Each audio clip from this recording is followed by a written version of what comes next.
Hello everyone, this is Rich and you are watching my YouTube channel where I play awesome tabletop RPGs with cool people. This is part of the Sunday Intercontinental Group of Awesome. And for a small period of time, we're going to be playing an RPG that's currently on Kickstarter. And I'm super excited about this because it is a teenage superhero RPG. It's not quite like any of the others that you may have played. It is using the Powered by the Apocalypse rules. And it's currently in Kickstarter, written by Brendan Conway of Magpie Games. I have a lot of faith in this system bringing some exciting action, dynamic characters, and some great interpersonal relationships in the drama. There are a number of things about Masks as an RPG that are a little different from Powered by the Apocalypse, and hopefully we'll be able to highlight those. And if you have any questions, please do go to the Kickstarter first, because that's where Brendan and Mark Diaz Truman and all the Magpie Games folks are. But if you have a question you immediately think and you want to post it here, I'll be keeping an eye on the YouTube feed for this game. We're going to be playing weekly for the month of October, and maybe longer. We'll see. We'll see based on feedback and how much we've enjoyed it. We've done a little bit of work ahead of time to create characters, but we've left them a little incomplete so we can talk through those pieces. And thanks to the amazing art of one of our players, Alex Prinz, everybody has a character picture, which is so cool. I love this. It's like playing a comic book style game, and we have comic book creations for each of these characters. So big thanks to Alex. His art is amazing, and he's just been on fire for the last week and a half, 2 weeks, where we have been working on these characters in preparation for today's game. So what I'd like to do first is have everyone do an introduction of themselves, and just very brief, like name, and then we'll immediately talk about characters, because really that's why we're here, right? So then we'll talk about the characters, we'll finish up character creation, and then we'll kick into the story. So I will start alphabetically with our wonderful artist and player, Alex Prinz. How are you doing, Alex? Hey, I'm good. I'm Alex, and I draw the characters. So tell us about Kid Ragnarok. Okay, yeah, Kid Ragnarok, he is the delinquent playbook. He is the son of two supervillains, Technocrat and Electrobomb. His father, Technocrat, is currently in Supermax prison, and his mum, Electrobomb, is loose somewhere.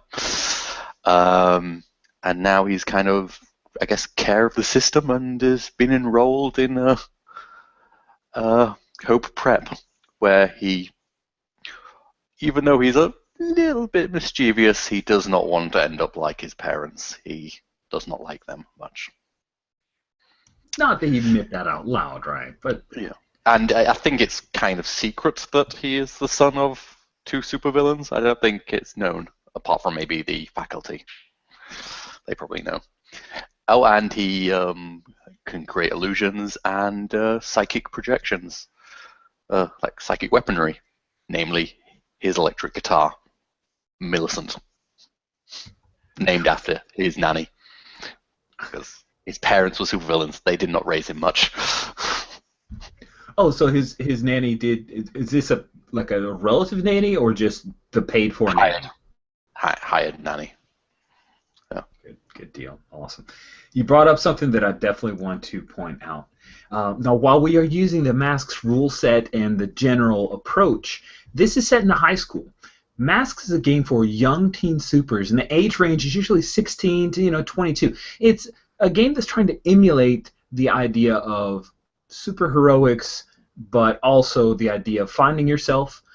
So in this game, you actually can kind of graduate out when your when your personality has taken shape and you know who you are, and then you become an adult superhero. And there are even some adult superhero moves, which we'll talk about later as we get closer. I don't think there are any adults in this game, no PCs at least. But those adult moves are really cool.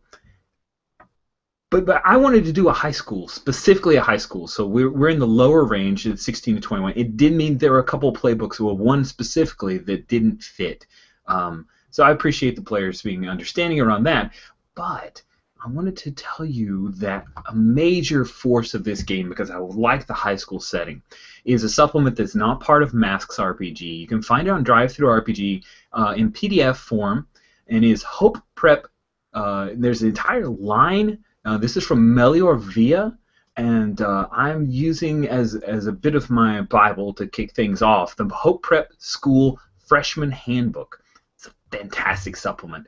There are icons versions, icons of different RPG set, and then there are systemless. There's a systemless set of supplements. I'm using the systemless supplement. But if you wanted to see stats and then try to port it over to Masks, it's really easy. Creating a villain in Masks is super duper easy. Enough of that, but I definitely wanted to give a quick hat tip to Hope Prep because I'm going to be using a lot of that resource. So next we'll go to Andrea. How are you, Andrea, and who are you playing? I'm good, and I'm playing Pixie. She's the transformed playbook. She used to be a normal teenage girl until something awful happened. She got caught in the crossfire between a villain and a hero and wound up kind of merging with a tree. So she's like a tree person now, and that's not really going well for her. Yeah, not going so well for her all. So she's a tree person. What kind of powers does she? What are her abilities? She's got inhuman might, so she's super strong. And she also has plant affinity, so she can kind of control and communicate with plants. Nice. Very cool. So you're a little bit of the tough one so far. So far. So far. All right. Next we'll go on to Jan. Jan, how are you, and who are you playing? I'm fine, thank you.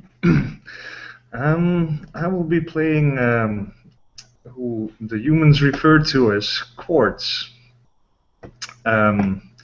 He is one of the he's an outsider, or in other words, an alien.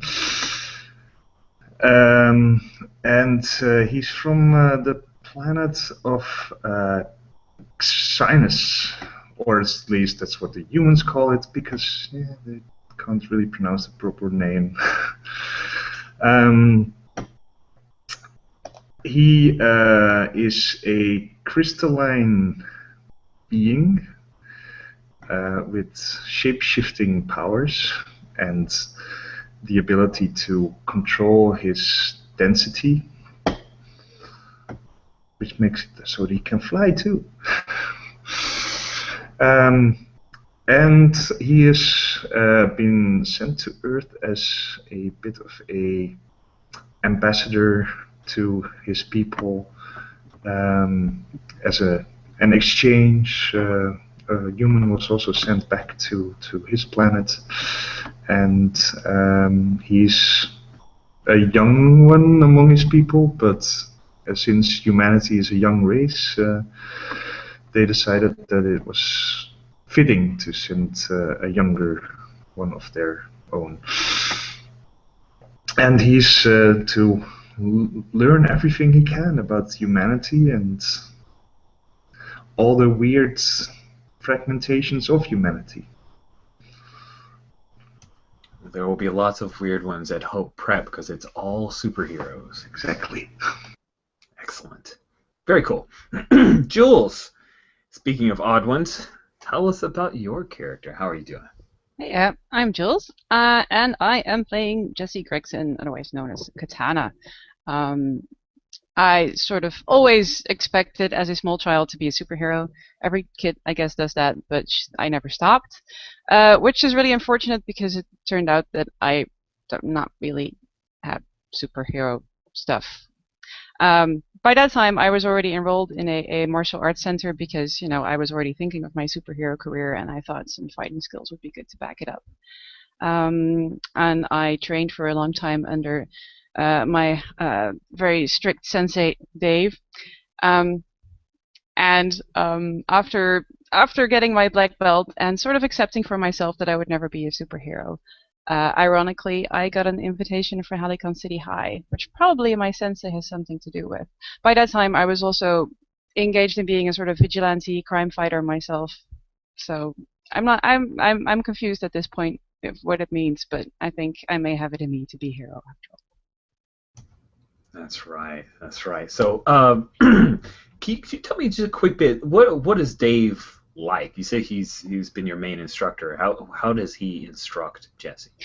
Other than the fact that he does not look Asian at all, and he is just this guy from Brooklyn who looks like he might be running a hardware store. He actually really knows his stuff, and he's been really, really, really strict and sort of, doing all the martial arts stuff of crushing the ego out of you, and leaving Jesse with really good skills in martial arts and sword fighting. Nice. Very cool.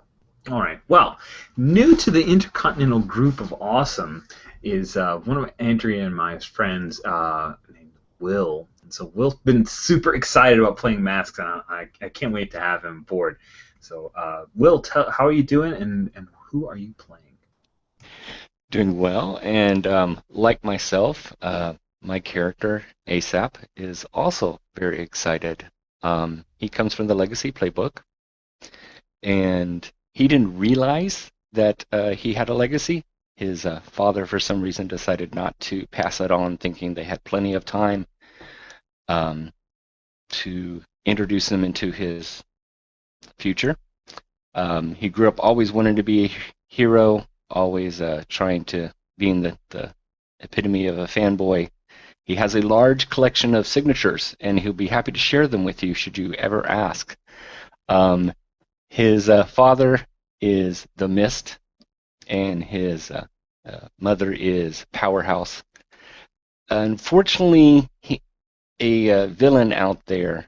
There was a major fight between his parents and Technocrat and Electrobomb. In fact, his parents were primarily responsible for Technocrat being imprisoned.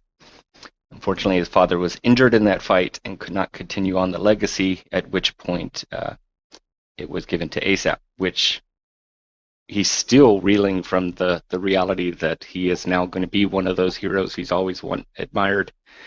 And he is happy to be along with all of you, and he will share all of that excitement frequently. So, question: what is the injury? Like, what do we see when we see your character's father? His name was Mist, right? He had the ability to turn into chemical gases for a limited time. So, what's the injury that has put him out of action? Because his power worked where he had to actually hold his breath while he activated and became a Mist, he could only do that for the short burst, and apparently either Technocrat, it probably was Electrobomb, at the one timed it just right, where when he resumed material form, he was seriously electrocuted, and it messed with him not being able to become Mist again. It's kind of disrupted that power. Cool, very cool. All right, thank you very much, Will, and I look forward to seeing ASAP. Just love that. I love that name, ASAP. It's so good. Cool. And so the legacy thing, so I know, what is it about the legacy that's handed down? Because your dad had this Mist powers, your mother's a powerhouse, so, she's really strong, but you're super fast. So what is it that's being handed down? It's a artifact that comes from their Aztec ancestry, and it's passed down typically to the firstborn on his father's side. Do you have any siblings? I do. I have a younger sister, Bobby. Is it a male or a female name? Female.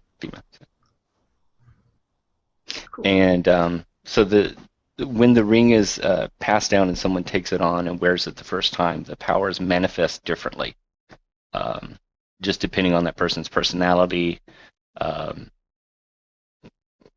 a whole mystic reason, their desires, or all those things combine and produce a set of powers that is unique to that person. Nice. Now, that was handed down from your father, then? Your mother had her own power set? my mother, actually, she just had that power naturally. She was just naturally strong and had that power set. She didn't come from a legacy like my dad did, so that comes from his side. All right. Good deal. I like that. That's interesting. You got a legacy, and then you've got another kind of legacy going on within the family unit. That's cool. All right. So now we have a rundown of all of the characters. We have a couple of things to finish up.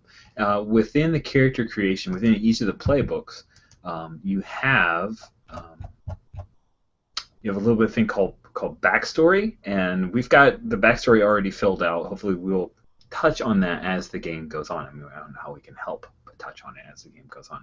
But there are some relationships and influence that we need to finish out for the characters. And that'll just take a few minutes. I like it because it gives us an idea of more in the moment, live, instead of handling it through a Google Doc like we did for a lot of the other character creation.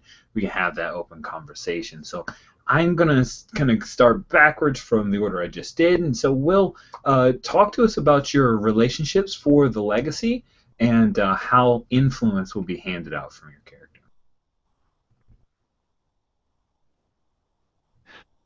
Okay. For me,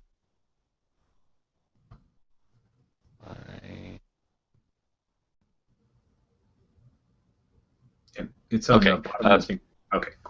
That's right. I got caught breaking the rules, at least my legacy rules, to keep that positive show in front of the camera, to uphold the goodness that our lineage brings. Unfortunately, me and Kid Ragnarok, I was encouraged and influenced to follow along some not dangerous per se, but just not the mischievous schemes. What kind of trouble did Kid Ragnarok get you into, or should we ask Kid Ragnarok? It was, I don't quite remember a lot of it. It was just he said something and it sounded cool, and so I kind of just did it and then rethought what later, sort of. But, he wouldn't lead me astray. He's one of, like, the good kids. I just got him to help me with my gig and put on a cool display. If it started a stampede, that's not my fault. It was an illusion. They weren't going to get hurt. Yeah, and I think I was physically moving the things his illusions were manipulating. I would actually move it around so it'd look like it actually was moving towards them or raising or whatever. Nice. I gotta know, Ragnarok, you said that not many people know that you're the child of Technocrat and Electrobomb. But I don't think ASAP's at all shy about who his parents are. Do you know that they're the people that put your dad in jail? Yeah, I know that. But he doesn't know? Oh, he has no idea. I'm clueless. Good to know. I'm sure there's no drama in that revelation. All right, so what's your next relationship, ASAP? You got another one about trust? I do. I had initially as checking my notes. I think I had it as Pixie initially. It was you trust someone and told them an important secret of your legacy. Yes. So who are you interested in having that? Do you want to stick with Pixie, or is there somebody else that you think might be? Well, I think actually now that we have a few more players, I really think I would probably trust Katana. Why do you trust Katana? Well, and I don't know how she feels about this, but because she's non-powered, and I'm still new to coming into my power, so I kind of still have that connection. At least I think. I don't know how she views that, but I would have probably at some point kind of given some of the, hey, I didn't get these powers. I wasn't born with them. It really was just this ring that I put on, and it gave me all these powers. And so I'm kind of like you, and yeah, I already got the idea that ASAP sort of enlisted me into his superheroes fan club without really asking if I was into that, and I've sort of been dragged along with it ever since. And he's like, "Oh, we're gonna make a YouTube video about this guy now," and I'm like, "Okay." Have you been over to Jesse's house, Jesse? Sure. Both characters are first name Jesse, so I just wanted to play with that. It's totally cool. So Katana's been over to ASAP's house. That's cool. Oh yeah. What's the secret about your legacy that you shared with Katana? Just that it initially came from, my ancestry, and it even is initiated by the ring, and I would show the ring. Oh, so if someone took your ring, does that steal all of your powers, or is it just something that's a catalyst? I think just because that would be interesting to see if it ever happens, I think if the ring is removed, the powers would turn off. You write that down. Yeah. Wow. So have fun with that. Oh, Katana. Could I steal your ring and get superpowers? Because I'm so glad you asked that question. I don't know. I think it's triggered to the family lineage, Yeah, so it should you be, probably right? couldn't. But But you have to try, right? yeah. I'm so over the superpower wish, you guys. Yeah, of course. We so believe that. Excellent. All right, so next we'll move down the line to Katana. Katana as a Beacon. as a beacon. Thank you. Sorry, my brain does not remember that name very well. By the way, this is one of Brendan's favorite of all. He loves Beacon, and it's very lovable. He's a Kate Bishop fan. This is kind of the Kate Bishop playbook. What are your relationships, and how do you want to define them? I have to prove myself to someone before I feel like a real hero. I think that has to be ASAP, because it's very clear from the way he treats me, like the buddy friendship way he treats me. It's very clear that he doesn't see me as a real superhero, like, because he's like, yeah, we're just me, or just these two kids in here, and we're here worshiping all these other superheroes that are here, and it's very clear that I would never be in a YouTube video, or he would never write a story about me or put anything, because he doesn't think that I'm a superhero yet.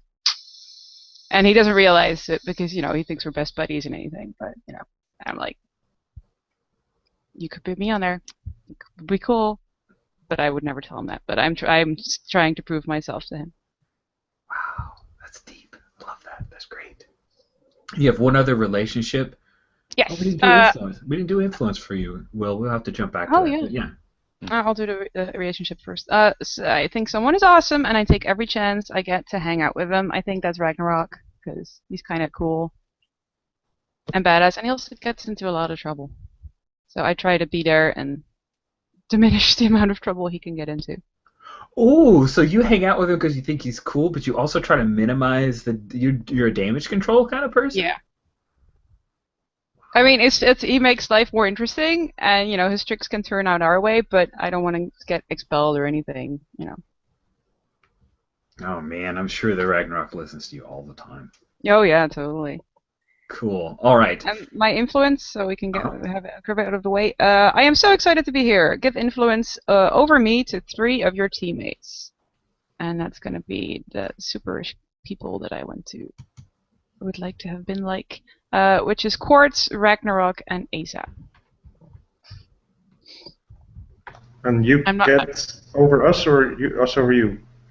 You have it over me. Right. You can lord it over me. And to highlight influence, it's a really neat little aspect of this game. When someone has influence over you, it means you care about what they do, say, or think.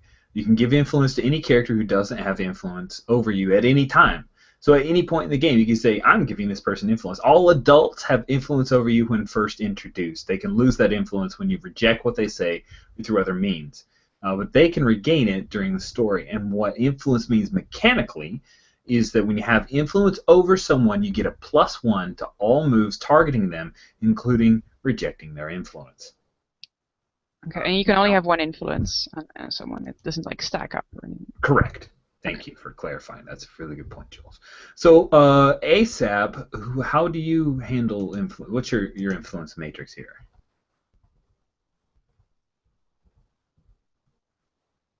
Oh, you're muted.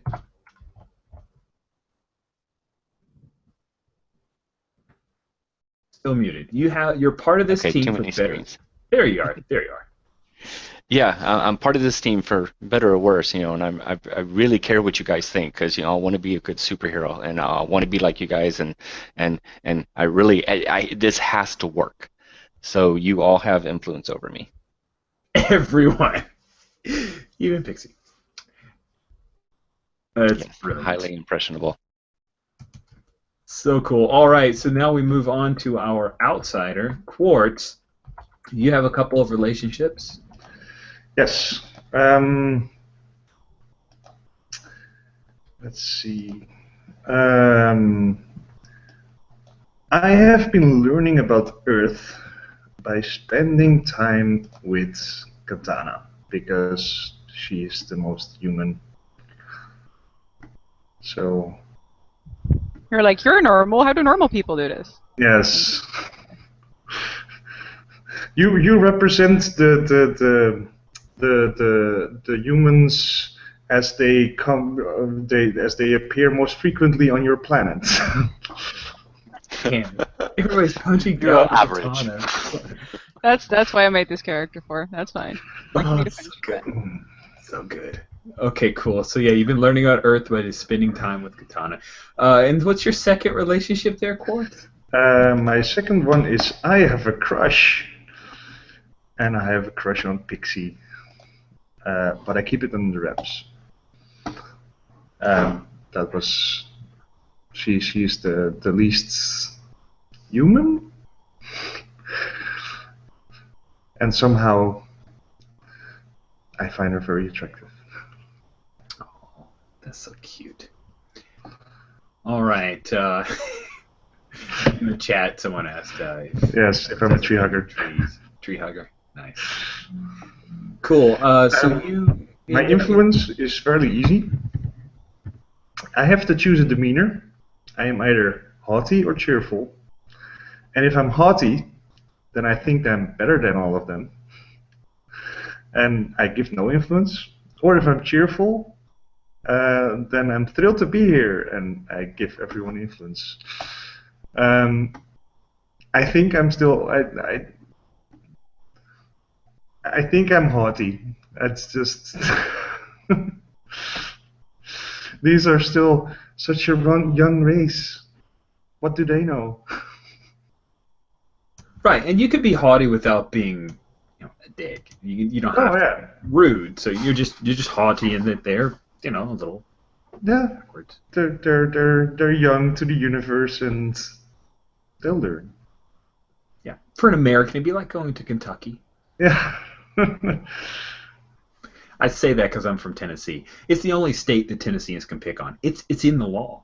It's like in Nashville law or something. I've read it somewhere on the internet.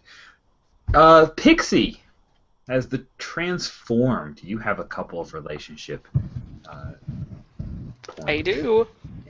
Yeah. So Quartz comforted me when I was at my lowest. Probably when I first got here, and I was like, I don't know what I'm gonna do because I don't really want to be here, but I don't really have a choice because I'm a tree person now. So Quartz was kind of there to calm me down and be like, no, it's gonna be fine. And then also ASAP knew me before I changed.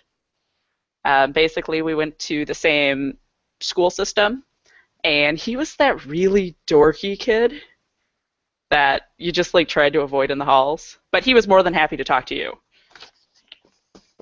Nice. Now, we went with 16-year-old or older, which means, and I'm sorry, I'm old and don't remember these things, but that means that nobody's a freshman at this point, right? Everybody would probably be like sophomore, junior, based on birthday, right? Wrong? I'm an older sophomore. Yeah. Okay, cool.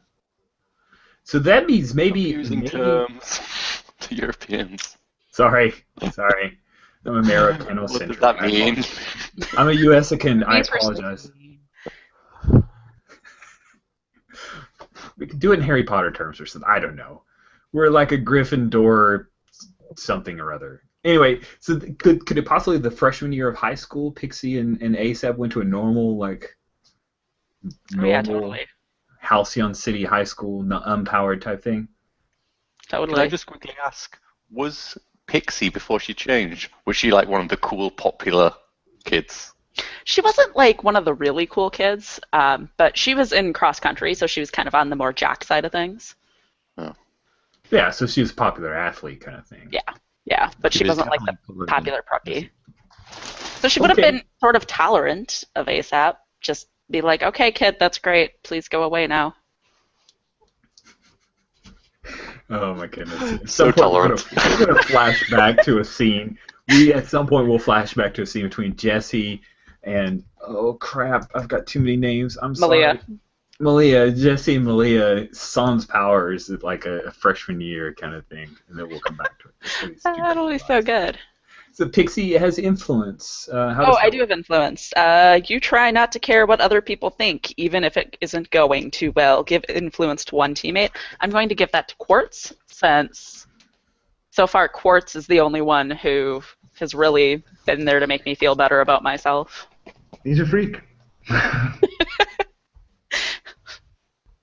Oh, now we get to move to the popular rebel.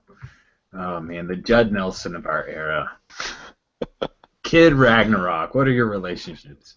Okay, me and someone pulled an awesome, if illegal, stunt. Wait, actually, maybe you're on the older... Oh? Is that changed? I didn't check. Am I reading the wrong... Think. Delinquent? Yeah. So you keep trying to impress so-and-so with your antics? Yeah, but then I've got another one. Oh, you did the second one and Rich was reading the first one. I am an idiot. Please proceed. Yeah, me and someone pulled an awesome, if illegal, stunt. I'm thinking the person I can most lead astray, and it's probably the same thing that was breaking the rules. So ASAP. And I keep trying to impress someone with my antics. Now we've got more people. I'm wondering who that would be. I'm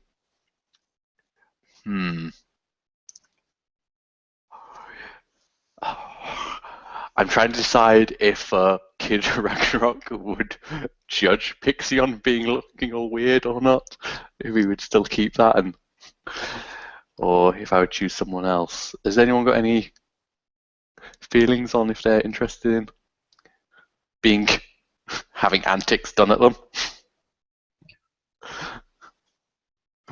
Well, if I'm trying to stop you from doing too many antics and you think you just want to have it up all the time. Yeah, I think that's just gonna. Yeah, I think Katana, because you hanging around trying to do damage control, that just pushes me further. You said you were cold. I can't help it. The building's on fire now. I'm like, she loves me. Oh, let's do more things. She keeps following me around. She must love this shit. And I secretly care more than I let on. So I have to give influence to 3 other people. I think I secretly care more about ASAP. He's like a little brother figure. Even if I'm leading him astray, it's so I think ASAP has influence over me. I don't think I care about the weird walking crystal, so no influence for him or her. Sorry, Crystal. So is that just leaves 2 others? So no, yeah. So Pixie and Katana.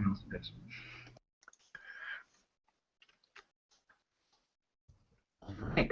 That wraps up relationship statements and influence. Are there any other wrap-ups for character creation that you guys have on your sheet that are unfilled? Technically, yes. What's that? There's the when our team first came together lines. Oh yeah. Let's work through that. Let's see. Where is that good old bit here? All right. That in the that's in the basic moves, right? Or am I misremembering? There's different ones for the. It's right above the relationship section, Rich. That's right. That's right. Everybody has their own. Yes. Let's talk through it now. So Hope Prep, just so everybody is aware, this is not these players. All of you are a team. In fact, let me just go ahead and do this before we get there. During character creation, you're a team. You don't have to be great friends, but you choose to stick together. You're heroes. You may not always make the right choices, but you want to make those right choices. So with that, then we will talk about how you became a team, and so this is a thing which is very action oriented. I think it's pretty exciting. Let's start with Kid Ragnarok's statement on the team. See, it says here. When our team first came together, we totally broke some major rules to win. We totally broke some major rules to win the fight. What rules did we break, and whose rules were they? Okay, I did have a perfect one ready for when I was my previous character, but now I'm thinking some sort of psychic projection illusion. Sometimes my psychic projections are a little bit more solid since I have psychic weaponry. I think, well, I don't know what we're fighting. Does anyone have something that's maybe is relevant to that?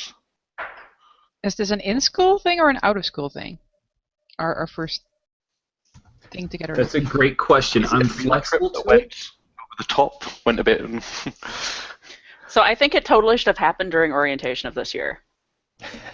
Like, I don't think it was like an actual school activity. I mean, we were clearly at school. We were doing school stuff. It's just something happened, and we all kind of ended up banding together. Supervillain attack? Try and kill some newbies? Could even be a hazing that went wrong. Here's the thing about Halcyon City and Hope Prep.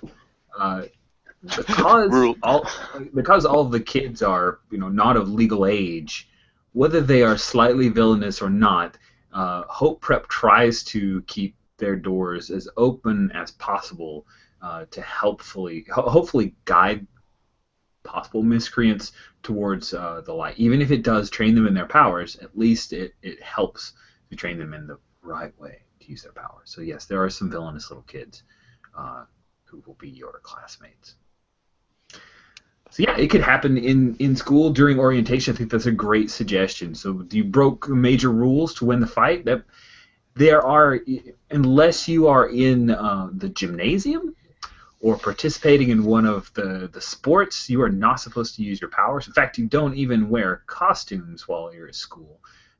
There's some allowances made for non-human students, but generally there is a uniform, which is not very at all superhero uniformy for members of Hope Prep. So yeah, it happened during orientation, and there was mention of a supervillain. Is everybody like that? Is that what you want to go with? Some head nods, yes. No objections. Yeah, cool.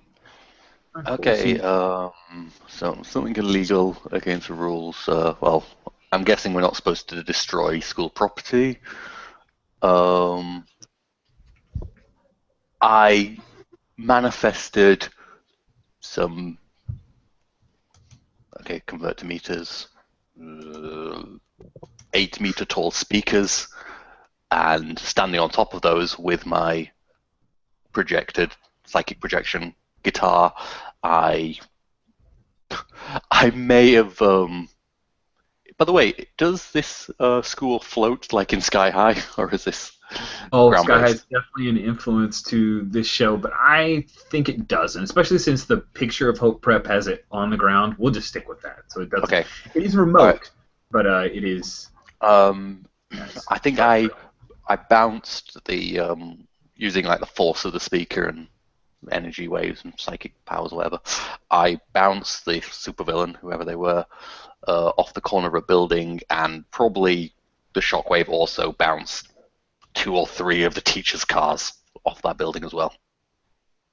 Nice. Sweet. Okay, cool. I like that. And it's definitely a problem. That's a problem. You make messes. So our transformed Pixie. What's your team came together question? We drew attention and ire from plenty during the fight.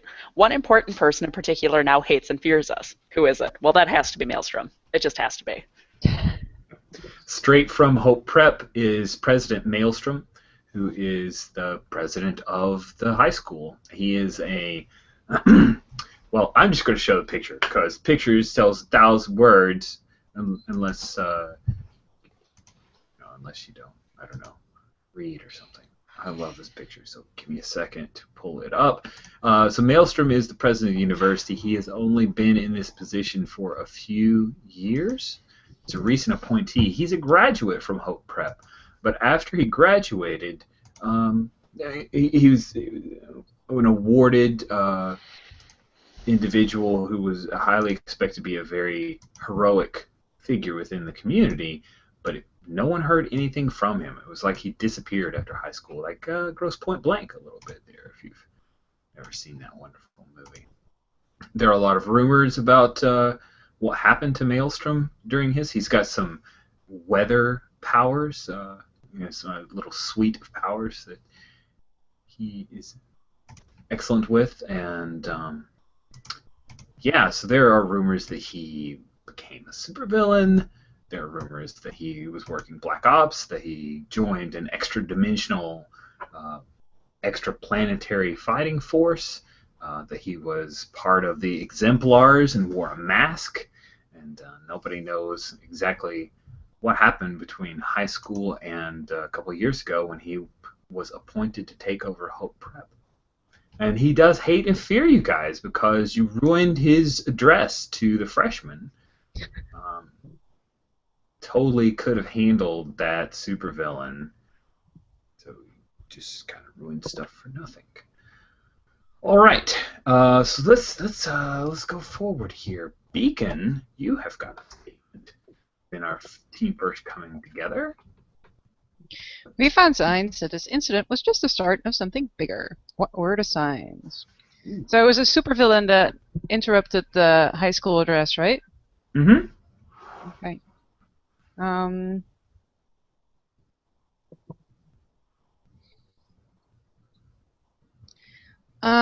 I'm not sure what signs I saw, but I'm thinking this supervillain worked together with a few kids in school who are still here. Maybe I saw them signaling to each other before the supervillain was taken down. But Nice. Okay, I'm going to go ahead, unless someone has a better idea, and often Alex does because he's really good with comic books. I'm thinking that this supervillain is a very high-tech supervillain that calls himself the Nexus Point. Is he actually from Earth? Ooh, do you have a question with the team first coming together? Well, I do have. Mine is, let's see. We didn't trust each other at first, but that changed. How and why? And I was curious why they didn't trust me. I thought maybe because I was an alien, and maybe the bad guy was an alien too.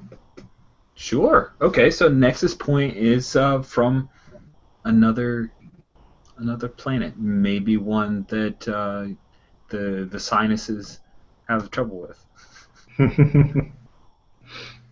Yeah, I like that. So Nexus Point is a highly advanced technological being that is very powerful and taking over networks and cybernetics and the like. So cool. And you guys didn't trust each other at first, but that changed because you fought against him, or why?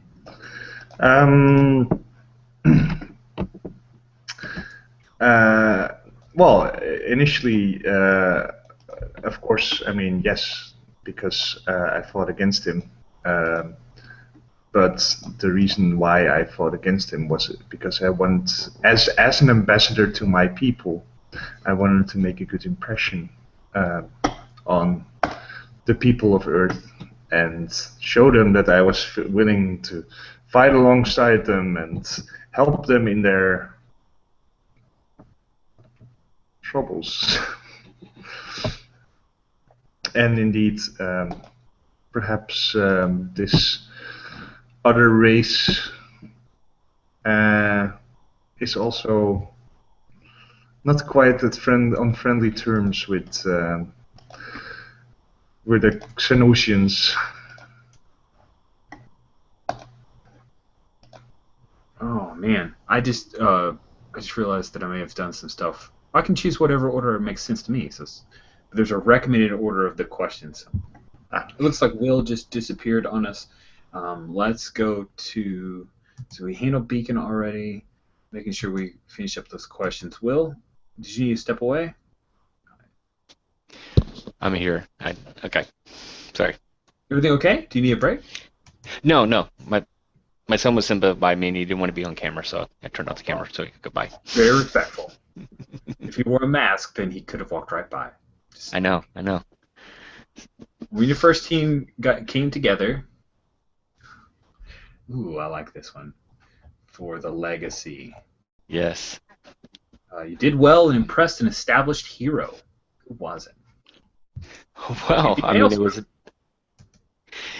it could have been Maelstrom, but it was actually Captain Electron. He was going to be the keynote speaker for the orientation, and I was really excited about it because he's like one of the last few signatures I don't have, and I was hoping to like catch him after the speech, but this happened. But then he was proud of us, and he actually came up to us and said, "Good job." But I didn't have my book. I lost it somewhere, and so I still didn't get his signature. And I hope he comes back. Oh man, that's so sad.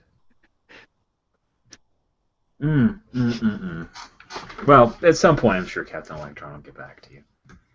Excellent. Okay.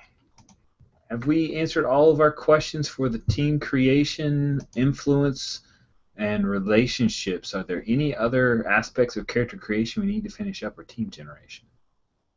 Anything anybody needs to highlight?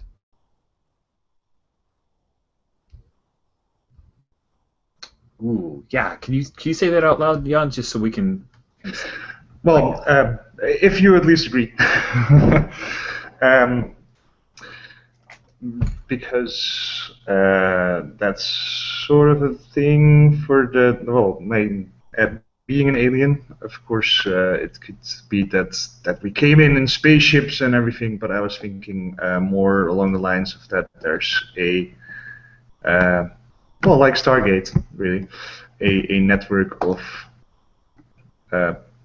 gates between inhabited planets that has recently been opened, which has brought in people from new planets. Yes, I love it. We'll go with Stargates. I like that. It's pretty cool. We probably won't have anybody walking around with like giant wolf headpieces and shooting spears. Probably not. But, the concept of Stargate, I'm all about it. That's cool. Awesome.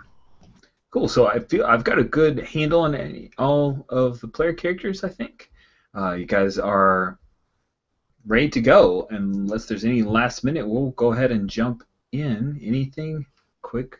Look across the group. Are we ready? All characters are ready. Awesome. We've got our moves. We'll discuss as they happen. There are some basic moves, and then there are playbook-specific moves. We'll hit that when it happens, which will be very soon.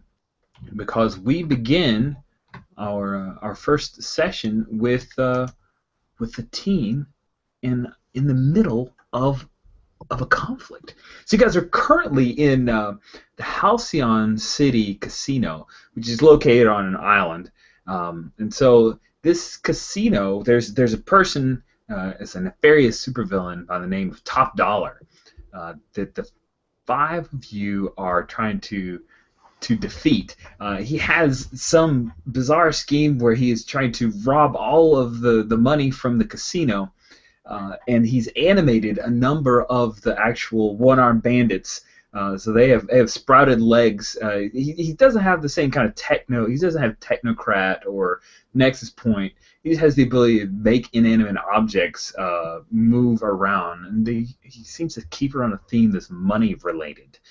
So where you're at right now, the 5 of you are in costume. So I totally want like a rundown of costumes for anybody that well, for those who have costumes, or if anybody wants to just highlight. I think we've got a good picture of Ragnarok and ASAP and Katana, but just to make sure we understand Quartz and Pixie, their overall look as we come into this.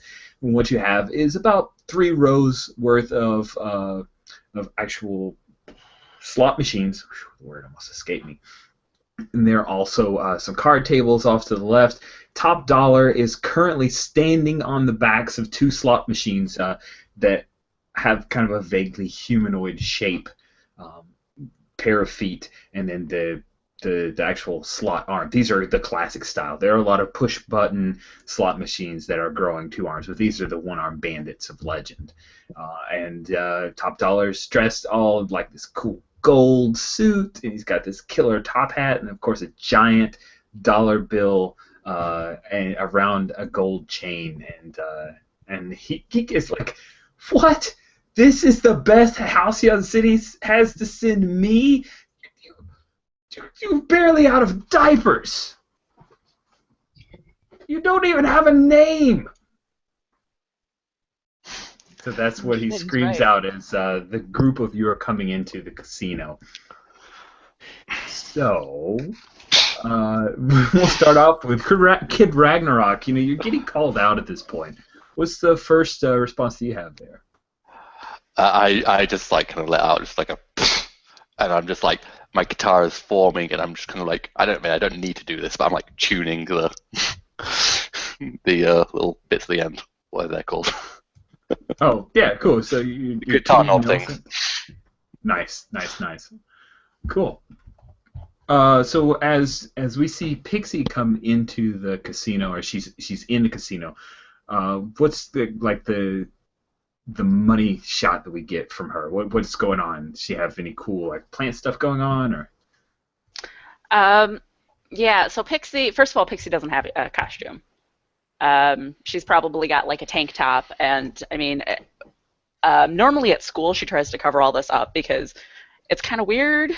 But I mean, like wearing a tank top, it's pretty clear. Like her skin is very wooden, and like her hair is like actual moss, and you know, there's probably some roots stuff going on. Like instead of like the tendons, you have the roots, and she thinks it's kind of gross and weird, and she doesn't like it, so she doesn't like to show it off. But you know, you can't go fight a supervillain in jeans and a t-shirt. So she's wearing just a tank top and probably some like oh my god, like just the, can't remember the name of it, jogging sweatpants. There we go. Yeah, there we go. Which does not look very fancy.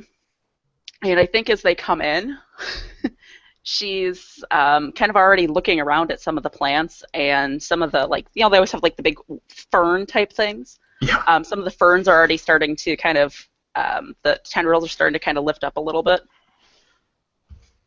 Nice. Very cool. Awesome. So when Quartz enters, he's a shapeshifter, so I'm curious how he comes into the casino, what he's doing. Well, through one of the doors, a spiked, well, it's a crystalline form spiked ball, and it sort of rolls in through the door, smashing through it.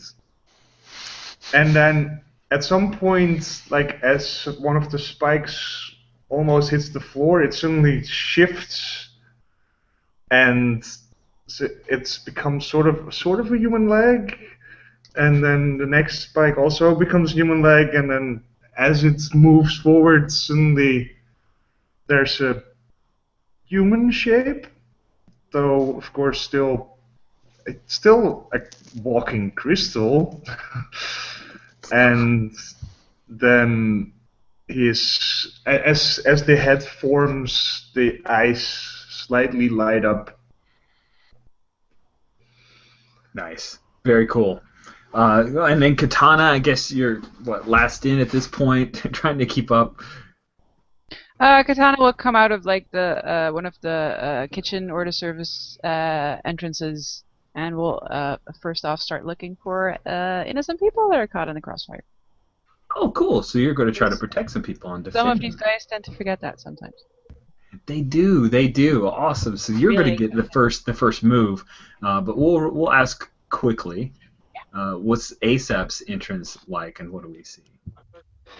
I think he comes in, being first in, and then leaves because he realizes he's first in. Waits for the rest of the group, comes in, and then like darts around the room, and he's like at various points in the room, getting like a lay of the land. Then comes back. Okay, everyone's finally here. What do we do? And then doesn't wait for the answer. Then comes back and realizes he didn't wait. And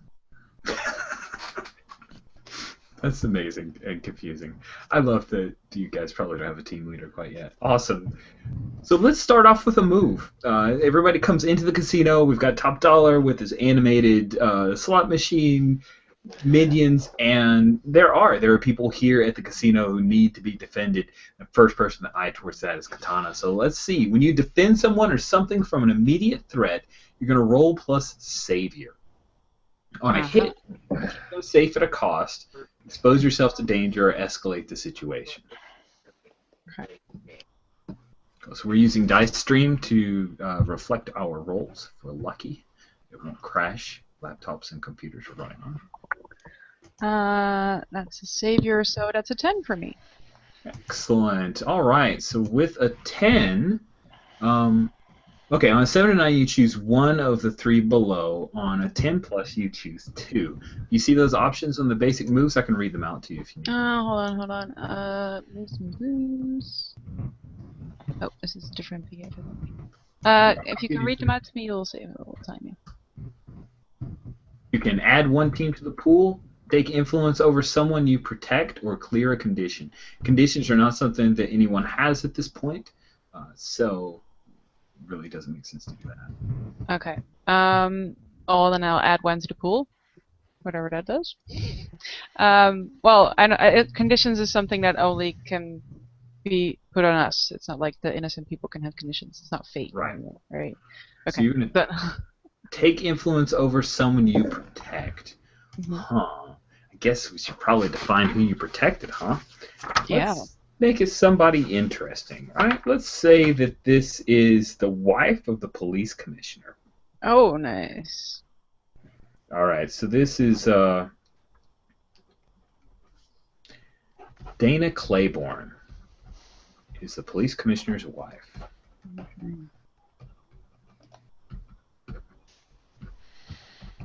All right.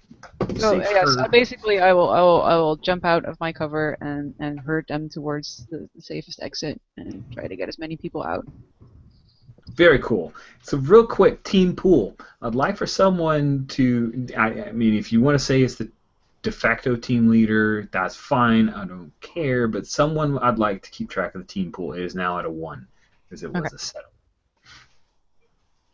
So who wants to keep track of the team pool? I have the team pool. First to add to it, so you get to track it. Awesome. Cool. Team pool is a really cool little resource that anyone can steal from or use to boost some of your rolls. And it's a neat little. We actually have 2 in the pool because we start with 1 automatically. Thank you very much, Andrea. You're welcome.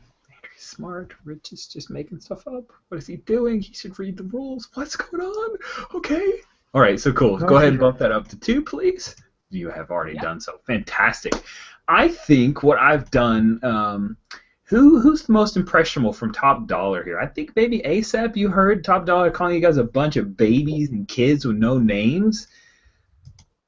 I don't know. I think that he is, he's saying you're not much of a hero. I know, that's totally, I mean, I have a name. We all have names. I mean, You don't have a team name. He doesn't know who you are. I tried to put one in, but they shot it down. But, you know, we totally have one. It's in meeting right now. It's Super it's awesome. totally on for, yeah. Cool. So he is just trying to make sure. Yeah. So, help me out, Andrew. I want to make sure I'm using the right move. He is trying to say that you are. So he's trying to influence your Do you want me to read this? Yes, thank you. When an NPC tells you who you are or how the world works, accept what they say or reject their influence. And it sounds like you are rejecting his influence by saying you have one in the works? Yeah. Or are you agreeing with him that you're right, we're really nobody? There it is. Thank you so much. No, because I mean, we just haven't publicized it. With some final votes, we're still tallying, but we totally have one that works. Yeah. Okay, perfect. So you must reject their influence. And how you do that is, did you find it, Rich, or should I keep going? When you reject someone's influence, thank you very much, Adrian. You're When welcome. you reject someone's influence, roll. It's a flat roll. On a hit, you mark potential, which is this game's worth of game's experience points. On a 10 plus, you get to choose some options. On a 7 to 9, you only choose one. Okay. Well, here's where we see it go downhill when I have to roll. 7. Nice. Okay, so you get 3 options to choose one. You can clear a condition by immediately acting to prove them wrong. You can shift one label up and one label down, your choice, or cancel their influence and take +1 forward against them. I think I'm gonna go with the +1 forward. Okay, that is a really smart way to use it. That means you get a +1 on your very next roll against them. So if you do stuff that's, if you want to use that, it's an action that's not directly against them, but it's against their overall action, I'm flexible to that. Cool. So yeah, ASAP, you just rejected the influence of top dollar, and now we have a number of heroes, use the term loosely for you kids, that are facing off with animated slot machines and the like. I think that we've got Quartz facing them off first, also with ASAP. So these things are going to focus on the biggest target, which is Quartz, because they haven't seen the ferns are becoming alive. So yeah, there are a couple of them that barrel into you, Quartz. What's your reaction as these things come clambering towards you? There's like money kind of jingling around in them as they lumber forward. There's a tilt of the head, which is a very somehow that's a human reaction that he's already taken over from being around these people, and then there's a decision like, no, these are not human. And then he throws out his arms, which just keep out extending, and tries to pierce his arms through the slot machines. Nice. I think this to me feels like you're directly engaging the threat more than unleashing powers. So why don't you go ahead? When you directly engage a threat, roll plus danger. I am not very dangerous.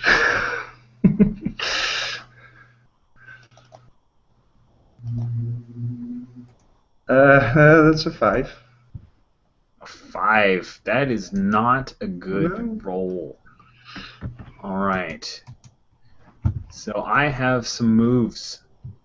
I think that what I'm going to do is. But that doesn't mean I get XP, right?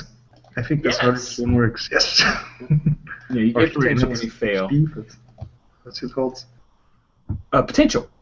Potential. Oh, before we ultimately declare it as a fail, do we have a couple of options? You can steal from the team pool, and someone could try to. No, heck no. I want to see this.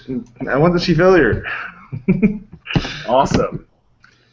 Okay, so what happens is you try to pierce through them, and you do. The crystal and structures push right through, and they continue forward. One of them actually grabs hold and starts pulling itself along the crystal, coming closer and closer, and then they overwhelm you, and they're very heavy. And you're shape-shifting, but there's a moment of pure fright as these things just pile on top of you. Like there are about 6 of them that crash on top of you. And so I am going to inflict a condition upon you. I am going to say that you are afraid of these slot machines that have attacked you and are trying to beat you down. All right. Okay, so when someone gets a condition, it's pretty cool. First of all, super thanks to Andrew who's created this awesome Google spreadsheet that we're using to track everything. Because what it does is those conditions have mechanical effects. So what's the mechanical effect if you're afraid? You have the condition of afraid. I get a -2 to engage. Yep. And then to clear that, you actually have to run away from the threat. Yes. Which ASAP would be really good at, or at least fast. But you know, he's never going to do that. Never. Awesome. So, Kid Ragnarok, Pixie, Katana, you're busy. ASAP, you just saw a half dozen of these foes mash onto Quartz. And what kind of noise does Quartz make as he's getting possibly hurt? It's definitely not human sounds. It is really like crystalline sound, like it's crystal rubbing up against each other, like a screech, sort of crunching screech. Oh, that's horrible sounding. But people who have heard him speak his own language sort of know the sound, because that's also what their language sounds like, sort of. But this one, you can sort of, somehow universally, you can tell when there's pain in there. Nice. Nice. And so they hurting him. What do you do? Well, I mean, I think with him piercing these slot machines, even though they didn't really seem to have too much effect, it actually hit the coin carry holders. So a lot of the quarters and coins and stuff has spilled all over the floor. So I'm going to be zipping around and like trying to pick these things up, almost using my air manipulation, and then like creating a funnel and then like spitting them out at one of them. Nice. Probably more than one. There's a goodly amount of these suckers. Okay, so that is awesome, and it sounds like you're unleashing your powers to me. It is. When you unleash your powers, you roll plus freak, which is one of your stats. On a hit, you extend your senses, reshape your environment, or overcome an obstacle. 7 to 9, you mark a condition if the effect is unstable, temporary, or dangerous. Hey, Adria, do I choose that as editorial, or do they choose it? I think unless it specifically says the GM marks a condition, then they mark a condition. Okay. Or choose. Well, it's marked case maybe. or the effect, so the player would choose what it's. Yep. Okay. Yep. Making sure. Okay. Oh, Well, that is a 10 this time That around. is a 10. Fantastic. Okay, so you do that thing, and I'm going to say that you get to take out at least one of the slot machines, which he didn't have an unlimited supply, so that's not good. Awesome. So what's it look like? You built this vortex. How's it work? Well, it's a blur of yellow and brown, and creates this kind of swirl. And of course, you're hearing the coins like clink and clank together as they're rubbing against each other, creating this funnel. And then all of a sudden, he just kind of stops, and just centrifugal force just keeps them going out, and they just pile into the machines and just start like tearing it apart. That's awesome. Yeah. So we see 3 or 4 of the machines. All kinds of quarters just like slam into them, and their little video displays of all the oranges and the root beers and everything. All gets cracked up. They fall back and land heavily. And top teller's like, "You guys are ruining this casino. You're doing my job for me." Pixie, what are you doing? So I would like to take some of those fern vines and basically wrap him up with them and take him off of his little throne up on top of the slot machines. Oh, that sounds amazing. I love that. I think you are, because of the fern vines, I think you're unleashing powers here too, right? Right. We can go with that because it's a higher... I'm still a little bit unclear on when it's directly engaging versus unleashing your powers versus defending type situation. You're right. Because I'm directly engaging him, so I think... You are. No, you're right. I think directly engage makes more sense. Let's go with directly engage. Okay. As much as I would have liked to roll freak. Ooh. We have to keep the good. freak on a leash. Okay. You're so mean. Oh, that's a 7.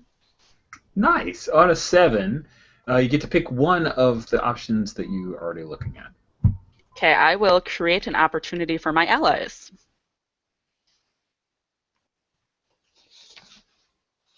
Because he's all tangled up. We're taking an ice cream truck break. Hold on a sec.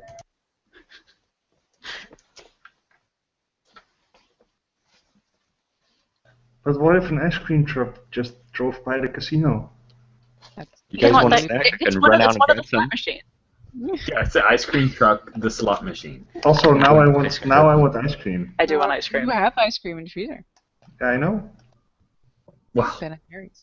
Awesome. You create an opportunity for your teammates. I think you do wrap him up, but he could probably break free, but you definitely created a moment. His top dollar is surrounded by fern fronds. That's amazing. I love that. Oh, thank you. ASAP has got an ice cream for everyone. That's Oh. fast. Kid Ragnarok, what are you doing? I think I'm like I'm sitting there eating my ice cream.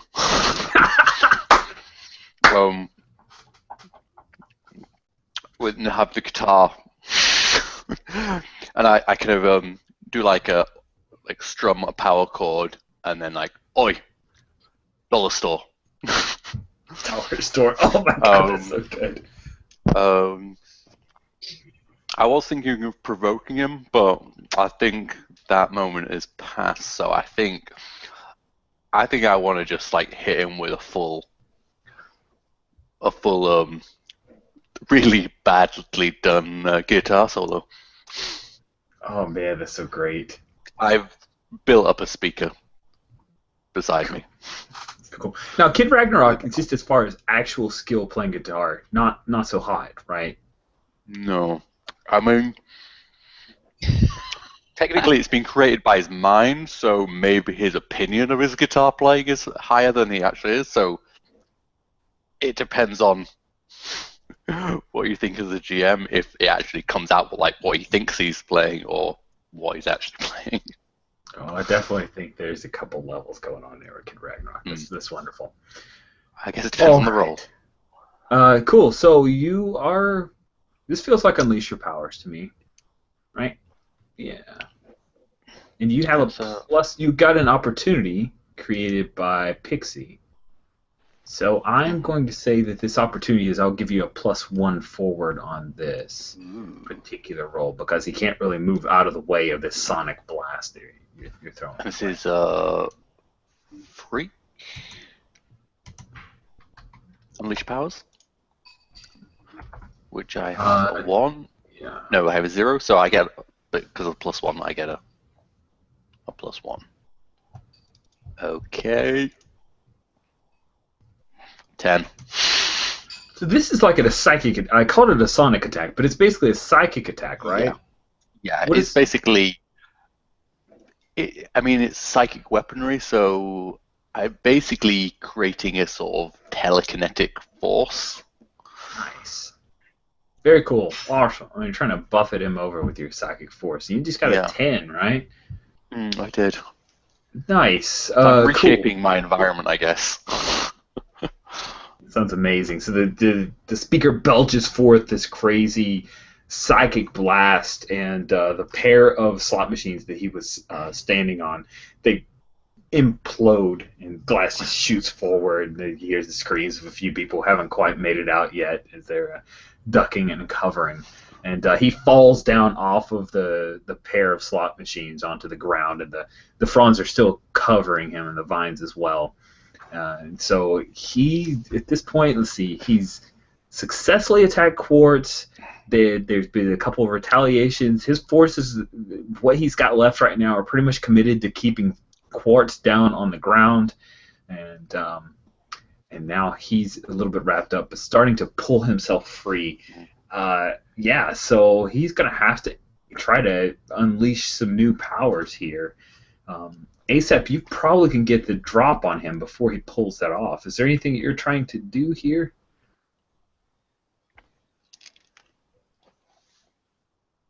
Well, Oh, sorry. It's okay. So Top Dollar's standing Yeah. up. He's pulling himself free from the vines, and you've got a bit of an opportunity. I'm going to say just generally because of your speed before he is able to pull some reinforcements in. What do you want to do? Yeah, picking up. Actually, just running into him and just doing like a flurry of blows, basically, just trying to knock this guy out. Oh, that's directly engaging. So let's see. Roll plus danger. On a hit, you get to trade blows. You may take some damage yourself. Yeah, I might, because that is 8. Oh, it's 7. Okay, 7. 7. Awesome. On a 7, you can choose one option. Resist or avoid their blows, take something from them, create an opportunity for your allies, impress, surprise, or frighten the opposition. And he's not wielding any obvious weapon or object of power, so it's not.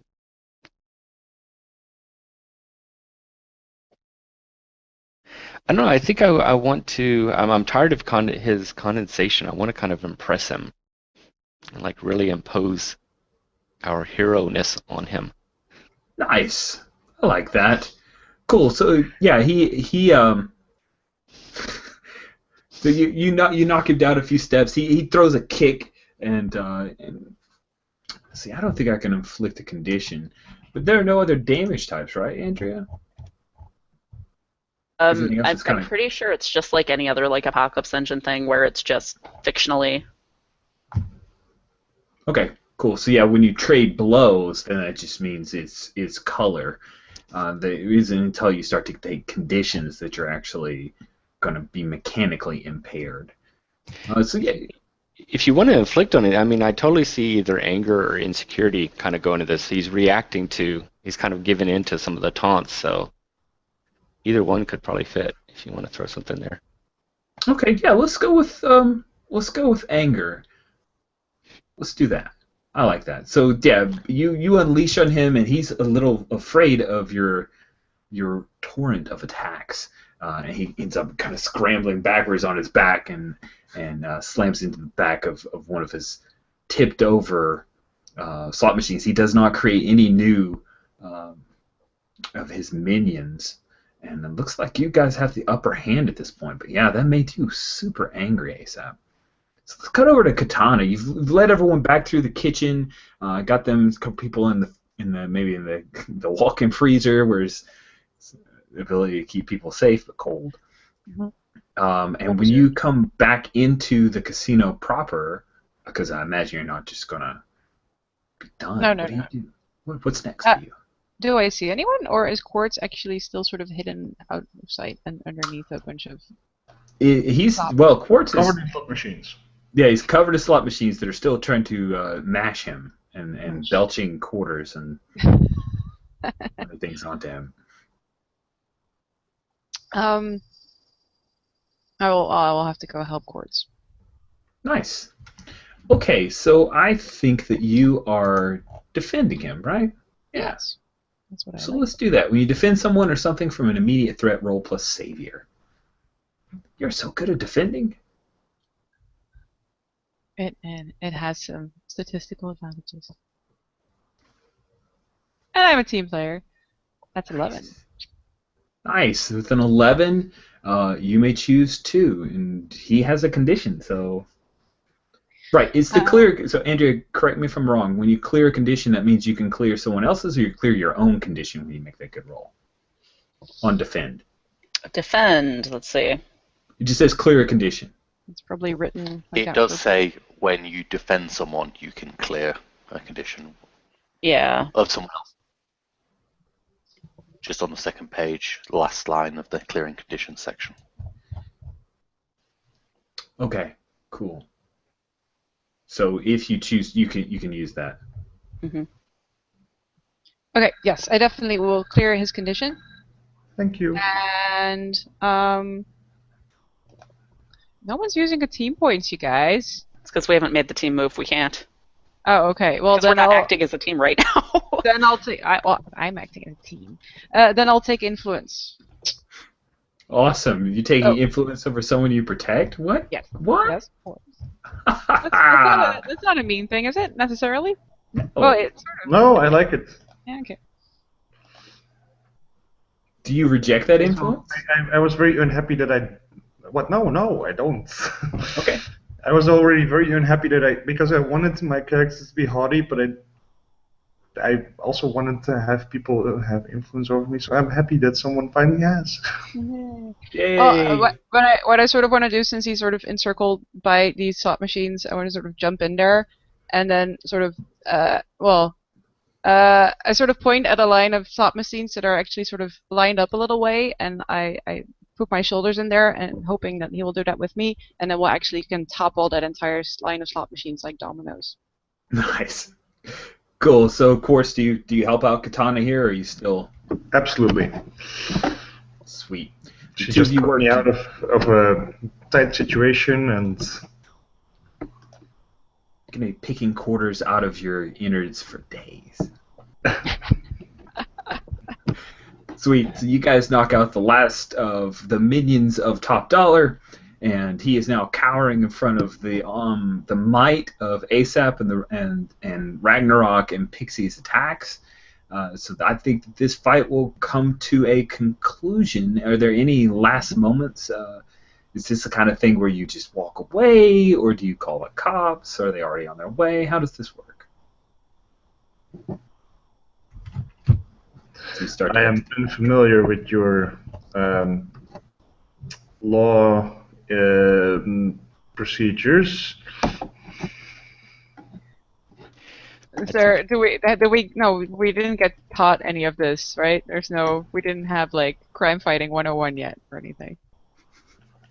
I don't know. What do you guys do? Well, I know ASAP is totally taking a selfie with the villain, so that way I can log my blog, update that. That's awesome. Oh my god. No, Pixie's going to kind of, when she sees that, she's going to kind of stomp over and be like, "What are you doing? We tie him up and call the cops. That's what we're supposed to do." Oh, right. I got time to do that. I just want to make sure I documented all this. We got to keep it. Got to update. And keep what's happening and stuff. I'll go back to. I'll say like, I got this, guys. It's okay. And I'll go back to the people that were fleeing, and I'll get the commissioner's wife and ask if she can help us with this, because we're. I'm guessing I want you to stop that noise. It's a casino. There's usually a stage somewhere in a casino. I'm sitting there. I've set up on it, and I'm playing. That's amazing. I love it. Maybe kicking piles of cash off the stage that have been littering the place and counters. I guess. What's after basically the threat has been neutralized. Perhaps we are done here. Yeah, we can go. We're not even legally allowed to be in a casino. Well, let me clean up the mess real quick. I do not understand. Why are you not allowed? There's a minimum age. We're under it. We're not allowed to gamble. What is Which this is what we do in casinos. minimum age? I'll explain to you after I get the commissioner's wife out of the cooler, okay? Indeed. And I think Pixie's rebuke kind of set in on ASAP, so he's probably now rushing around trying to clean up the place and make it look a little bit better. Pick up all the coins, stack them up in nice piles. Maybe I missed an opportunity. Andrew, do you think, I don't know, were you doing a move there by getting on ASAP for kind of showboating? Let's see. Are you provoking? Maybe? I don't think it was provoking. Isn't that influence thing? Changing the self-image? Yeah. Oh, sweet.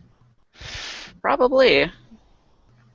Cool. Okay, so let's see here. When an NPC. So, is this take advantage of your influence over someone? Yep.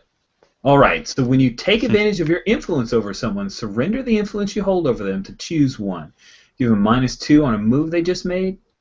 Inflict a condition on them, or take an additional +1 on a move targeting them after the roll. I don't get to shift labels anymore. That's what I was looking looks for, like, but I don't see it. yeah. Huh. Have That's Okay. a change self-image on the first move, the basic moves. Yeah, I think that's change self-image. Change their self-image. Yeah, When you let's use do your that influence, instead. there we go. Thank you, guys. Thank you. All Thanks right, for so Brendan. when you use your influence over someone to change their self-image, roll plus mundane. On a hit, they hear you. Just reject your influence or follow through on what you say. I This shifts is gonna be labels. cute. Much Yeah, cooler. that's adorable. And a miss. What happens on a miss?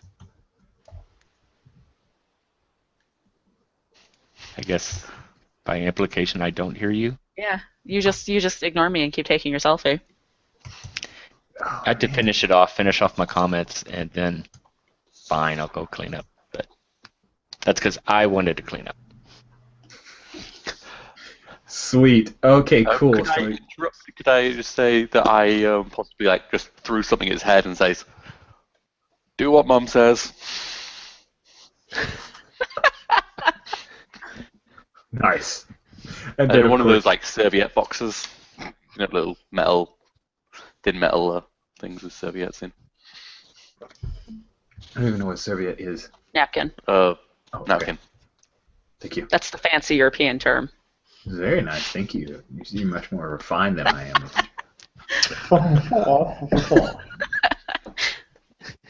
I think Ragnarok's a bit of an Anglophile since he has a love of punk.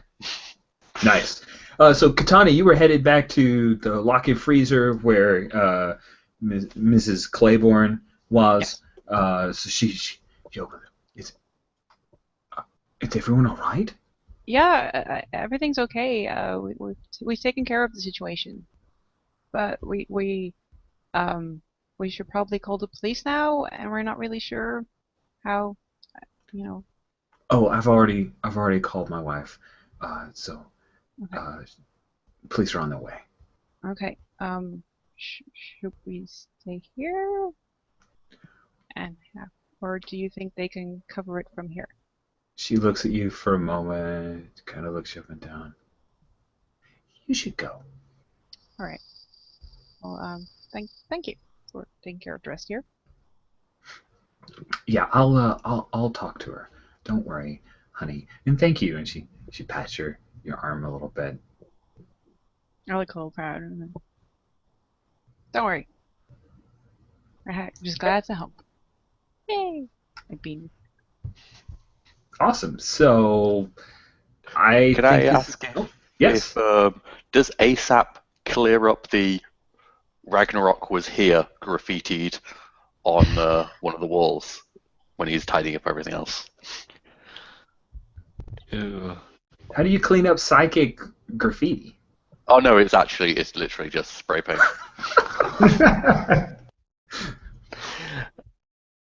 Oh, that'd be difficult because you're one of my heroes. So, I'm so cool. You don't want it. Not happening. yeah, I probably avoid that spot. I'd obviously avoid looking at that area as I'm cleaning up and sweeping and. You don't have a scrub brush anyway. I mean, it's paint. Yeah, I don't have the right stuff to clear off paint. Awesome. So the Kid Ragnarok was part of this bust. So Katana, once the commissioner's wife tells you, you guys should probably go. That'd probably Yeah. be a good idea. What do you do? Well, I come back in and I go like, everyone, we need to get out of here. Come on, you guys. Party's over.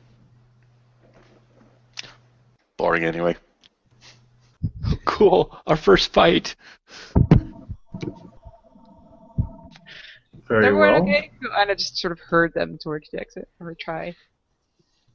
Nice. The ferns walk back into place. Pixie. Of course they do. All sorcerer's apprentice. That's so cool. Sweet. All right, so we'll close off the scene, and we're going to take a quick break, and then we'll come back into this, and we'll jump into school. So thank you, everybody, for the first little bit, and we'll take a break now. We'll be back in about 5 minutes.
Okay. I see a few people are coming back.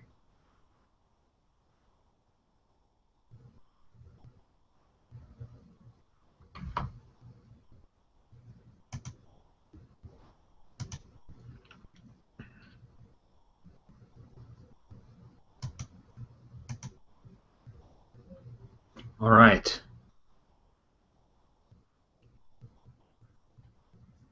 He's talking about the weather on the chat. It's extremely exciting.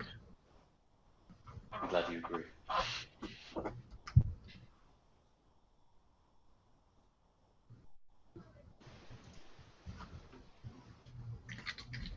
Oh, speaking of Andrea from Minnesota, for those people who are having some trouble with Pixie's description of her appearance, she's covered by roots. In case you didn't know what that meant. I say this as a person who Quiet traveled from the What? Why? South up to Minnesota to live for 4 years, and it took me a little while Took you a little while for what? Ruts. to understand the accent. Oh, you said Yeah. Roots? Alright. Oh, Yeah. I got it. Rich thinks his monster-ridden Jacksonville accent is superior. That's all. I don't, actually. I despise the Floridian accent as well, for different words. I'm sorry. What happened the first time you went shopping for soda in Minnesota? Oh, yes. The first time I went shopping in Minnesota was at a Publix. No, Rainbow. That's right. It was a Rainbow. And I was trying to find some soda or Coke because I'm from the South, and that's what we call it. Yeah. So I walked up and down the aisles for the longest time, and it wasn't until I finally saw some Coca-Cola on an end cap, and I looked up to the area where it would say what's on this aisle, and it said pop. And it just, my brain could not understand that's what I was looking for was soda pop. Rich, Isn't I knew in all that, of and America? I'm from Yeah. Europe. Well, all we know from Europe, from America, is from the Midwest now. So It's true. That's true. They Your were experience- educated in the correct I area. actually knew that there was different words for soda or pop, Yeah. or soda pop, Cola. in different areas of America. hmm And people can get highly upset if you use the wrong one. wow. The closer you get to Atlanta, the more all soda or pop is referred to as Coke. Atlanta. That hurts my Atlanta. brain because what if you don't want a Coke? Well, no, you ask for a Coke, a Sprite. No, you can't do that. You guys want some Cokes? Yeah, give me a Pepsi. Yeah. Yeah, pretty much. Yeah, that's the way it goes. All right.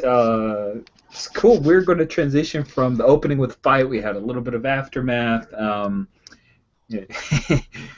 Oh, I love that Kid Ragnarok was here. You guys should go and keep it on the down low. Sure. Kid Ragnarok was here. ASAP. Clean up everything. Oh, I don't know. That just looks so cool. Told me it was going to be doing on the down low, and if they did, I ignored them. Alex, Microphone Mike. down. As usual. They should teach us this stuff in school, man.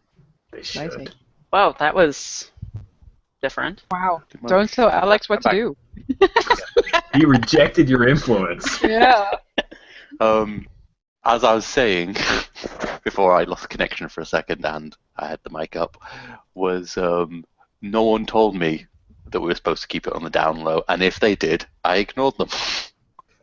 You did. You rejected that influence as well. Either way, it's their fault, right? Yeah. Well, they probably should have told him, from the beginning, so he would have known, to keep that, clean and stuff. It's not his fault. Yeah. All right. So we're going to pick up a Hope Prep because I love it, and it's a great place for us to pick up. So those are my two reasons, and I'll stick by it. All right. Hope Prep is located in Halcyon City. It is a high school for superhero or superheroic or people with extra normal powers, and for some reason, katana. And there are a few other unpowered individuals or teens who attend the school, but it is a rare occurrence because mostly they just work in the janitorial staff. Um, I love it. I mean, be able to make Jules crack up. And Batman. And Batman, yeah, because he has all those toys. Man. Okay, cool. There's an installer that has been up for literally 4 hours trying to finish installing, and I just quit it because I don't care anymore. I no longer want your program. Batman is the janitor. That's not what I'm saying, but I like the implications of this. What's Iron Man? I don't know.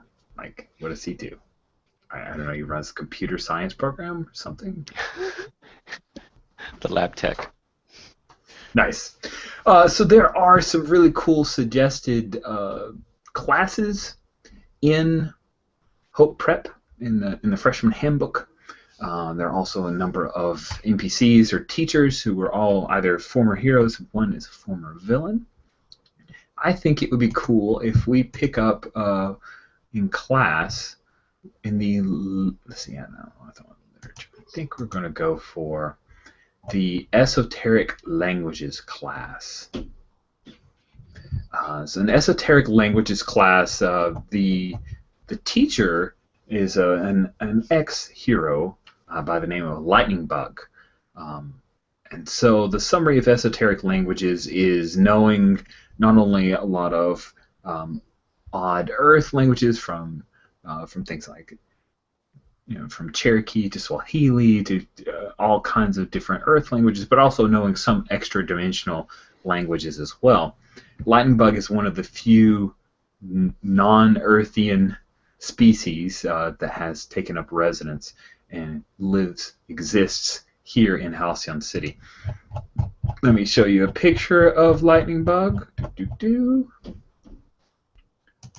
And this is what Lightning Bug looks like.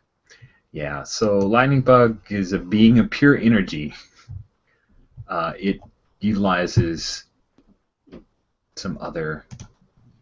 As you can tell, she's much more closely related to Quartz people than humans are.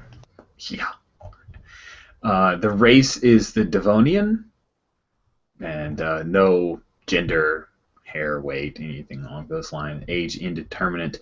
Was originally affiliated with the Guardsmen, and Lightning Bug was a galactic explorer who came to Earth and ended up staying and enjoys teaching esoteric languages.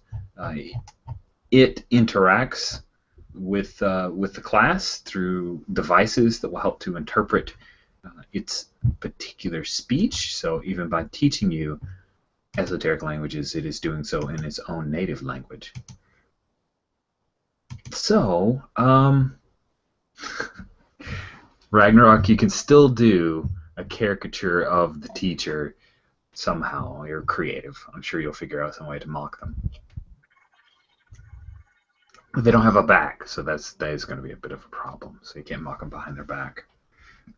So we pick up in esoteric languages with the 5 of you here, as well as there are a few other heroes. Now, of course, no one is in uniform because that is forbidden. You're not in your costumed identity. So I'm gonna differentiate uniform and costume, right? So costume would be what you would wear in your heroic guise. Uniform is the school uniform for Hope Prep, which looks not unlike kind of a typical Catholic school type of look. Oh, by the way, it was pointed out in the masks community. I'm utilizing editorial here as kind of the name of me. In the game is actually just GM.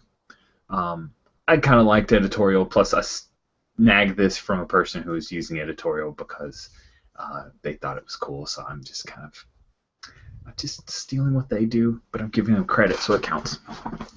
Awesome. So, as the 5 of you are sitting in class, Lightning Bug is going over a particular Mesopotamian text that it finds extremely enlightening, and that there is actually, as it points out, there's an iambic pentameter type of cadence to this Mesopotamian text that has recently been discovered, and that there are aspects of the word structure and sentence structure as well as the pronoun usage that are not dissimilar from, and he pronounces, or it pronounces Quartz's the species name perfectly. So it's trying to draw some illusion between the Mesopotamian historical and Quartz's species. When there's a crack at the door, and one of the administrators steps in and says, "Sorry to bother you, Lightning Bug. This is Jane. Jane has had some affiliation with a couple of different street level teams, but she's come to work for the administration for Hope Prep." Lightning Bug says, "Do not worry, Jane. What is it that you need to communicate to the students?" And she says, I need 5 individuals within this class to come with me to speak to the president. So if, and this is where Rich is going to have to get real. Jesse, yeah, those are the 2 I knew off the top of my head because they're the same name. Malia, and crap, page down doesn't work as well. Malia. Yeah, try your luck on that one. It's okay. He butchered mine too. Malia. Damn it. No, Jane. It's Rich didn't mess it up. What do you mean he? This is Jane. This is a female NPC who's messing up your names. So screw you. I was hoping it was Jane from Firefly, but. Oh, then she would not mess up anything. He would not just mess up anything. I'm so confused. Ragnar? Is that first name for Kid Ragnarok? Do you no longer have it listed? It just says, there it is, Ragnar Ravnash. Cool. Ragnar, Jesse, Malia, and yeah, she's going to give Quartz. And Quartz, please come with me.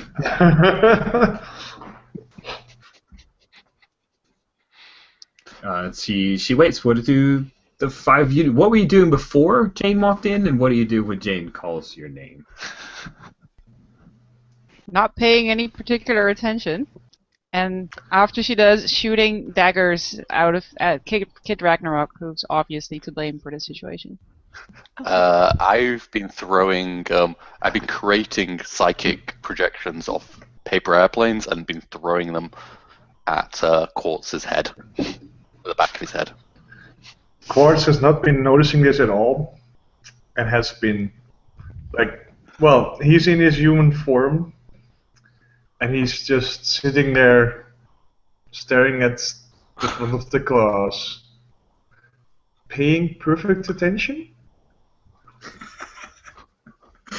Probably. That's what it looks like. If only I was sitting right behind you and had my spray can. So I think Pixie, like the shot is of her with her notebooks, and she's been obviously writing notes.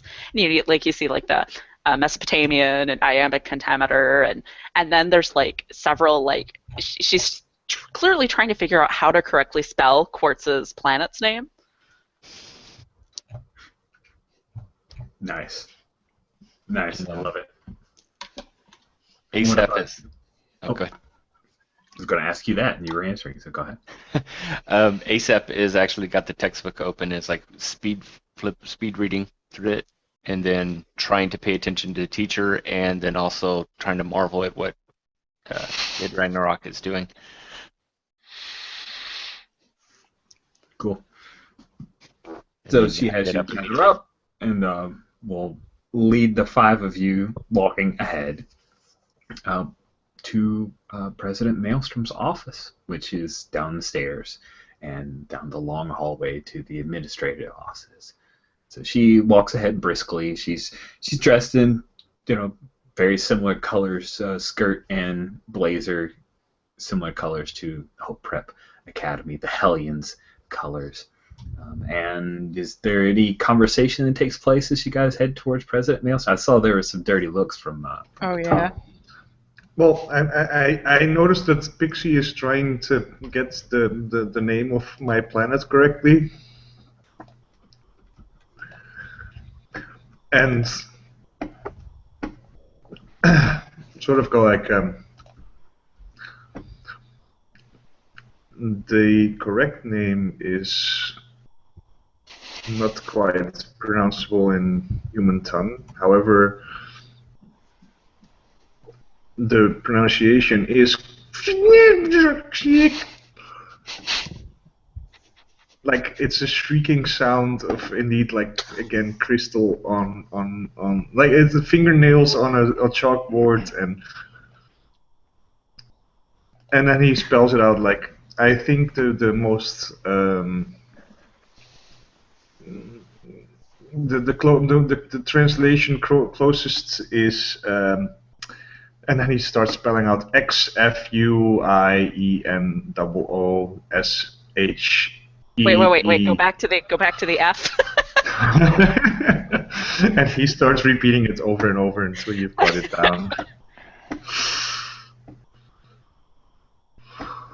I sort of pull Kit Ragnarok aside and start trying to get him to not fuck this up. Like, Rags, this is gonna be about the casino. Just try not. My fault. Yeah, but your name is blasted all over the place. Try not to say anything. Places. Maelstrom hates us already. Try not to say anything that will get us Loves expelled. me. No, he doesn't. As his way. Just try to not be yourself so much. Okay? Just for me. Come on. You can do this. Brilliant life lesson. Got you. But we were helping out. It should be cool, right? Yeah, I'm sure it's smashing. I'm sure he's really happy. We're not even supposed to be there. I'm just, oh god. Just, okay. Just try not to fuck it up. I don't know how, so just go with that. Bad language. Jane, she swore. I smack him on the backside of the head. Katana, are you trying to use some influence? Are you trying to, Yes. I think you are trying to change the Ragnarok self-image here, huh? So if you you want to use your influence, change your self-image, roll plus mundane.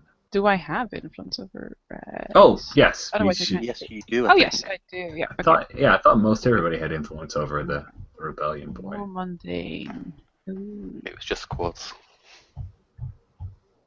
that is a 5. Oh my goodness, yeah. So not so successful with the pep talk. That gives me a move. I will be holding that in reserve for a conversation with President Maelstrom. Obviously, I'm panicking, and I need Rags to handle this for me. Yeah, I think I just keep walking ahead, and like I think I heard what Court said, and I'm trying to I've like got my guitar, and I'm like trying to replicate that noise on my guitar, like over and over again.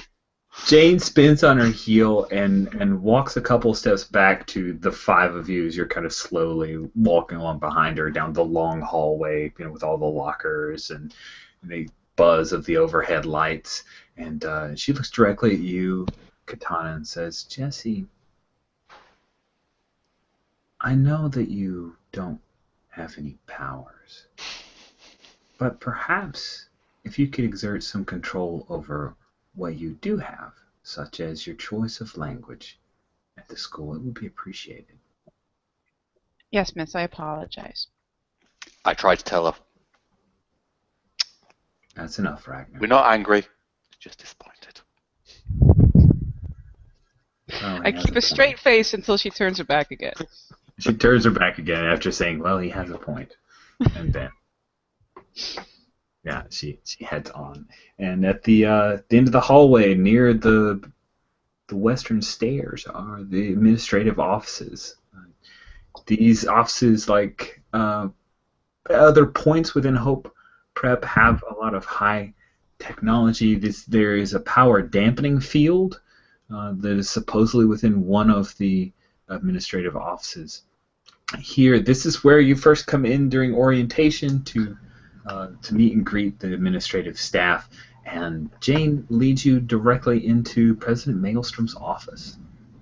Wait, this power dampening field, does it also dampen powers to Shapeshifting? Shapeshift, yes. Why, yes, it does. What is the form that Quartz takes as it passes through? It really becomes a formation of quartz, really, which is sort of just floating just above the floor. Holy crap. That's so weird. So just like this crystal gem? Yep, pretty much. Which is just floating over, just a few inches above the floor. Have we ever seen this before?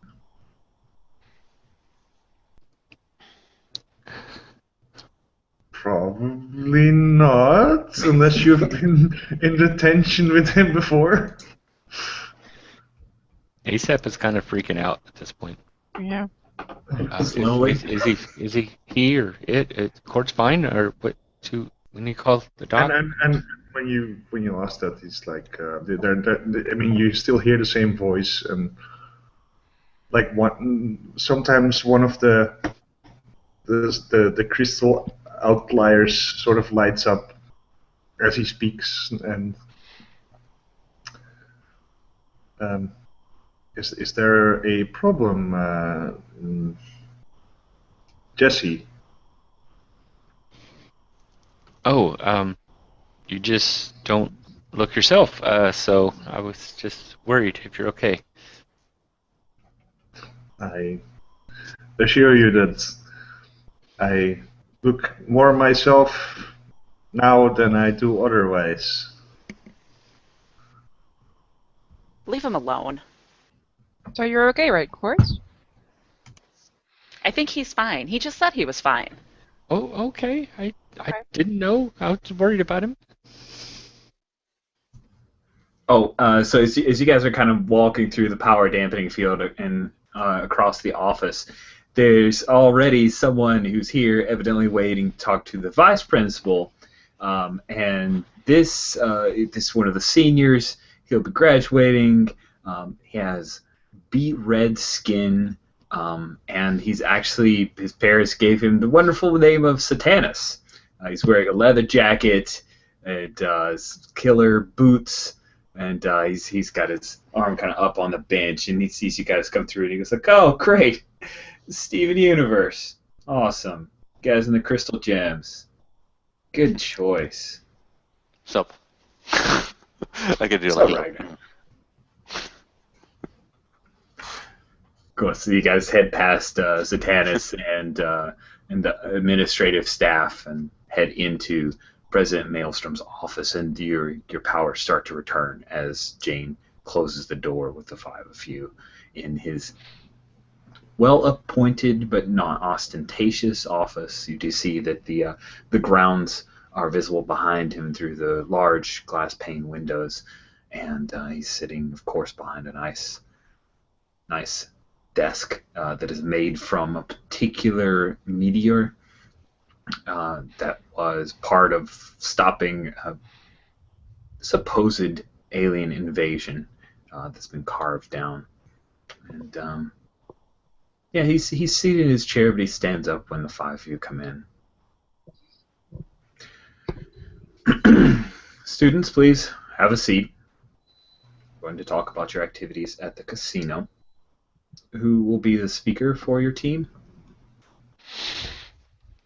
I put my hand up. I put my hand up as well. Bye. Ragnar? We totally justified. We didn't kill anyone.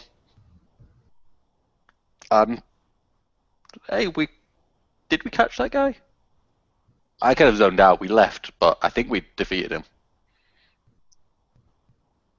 How did you find out about Top Dollar and the incident at the casino? Well, I was having an ice cream. Katana? We were getting ice cream at the truck around the corner, and we heard a ruckus coming from the casino, and people were, pouring out of there screaming. So we took a look and found a situation. Correct me if I'm wrong, children, but don't all of you have mobile phones of some kind? There was some urgency, sir. And you don't have the ability to multitask, Jesse? Excuse me, sir, but I am afraid I do not have one of these mobile devices that you speak of. All right. Jesse? People's lives were in danger. We had to see the innocent people were safe first before we could call other people. It's an act of hubris for the 5 of you children, and yes, Quartz, I am including you in that statement. To take it upon yourselves to try to save lives without calling in people who are sufficiently trained and capable. It's very reckless. Now, he is an adult, and he does have influence over you, and he doesn't like you. And so he is now telling you what he thinks. So I want to reject it. that's the question. Oh, I think I have something. I So he's trying to change my self-image. Yes, he is. Absolutely. He's trying to roll. tell you how the world works. I roll with superior.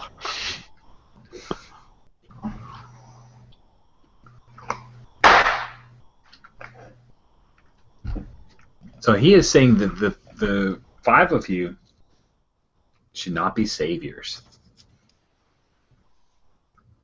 So he is angling within this speech to lower your savior and raise your danger.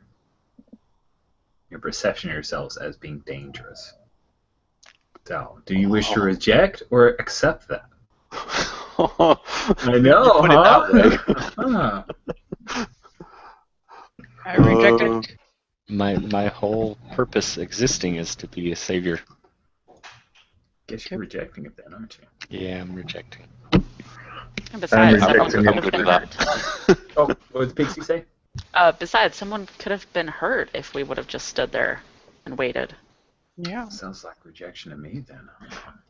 So I've got my I put my feet up on his desk, and I'm just like smiling, like I'm being praised. This seems like it's like he's giving me a compliment. Oh man! So you're accepting the label move, and Yes. then trying to trump it by being a goof. All right, awesome. So those who wish to reject, when you reject someone's influence, roll. When I hit, you mark potential. By the way, I think someone else rejected, and did you mark potential for that? I want to make sure. Oh, I rejected it, so I mark potential. Okay, and I take the. Okay. There's one. Oh, have you moved your labels, or were you saving that for me? Mine. I'm sorry. What did you say? I've moved mine. Does everyone that rejects mark potential? If you get a hit while rejecting, you mark potential. Alright.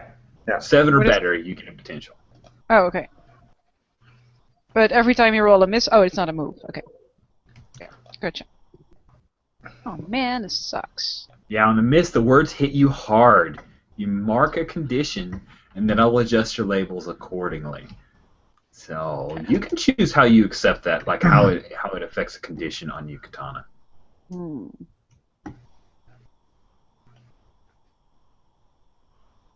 Vice week. That's awesome.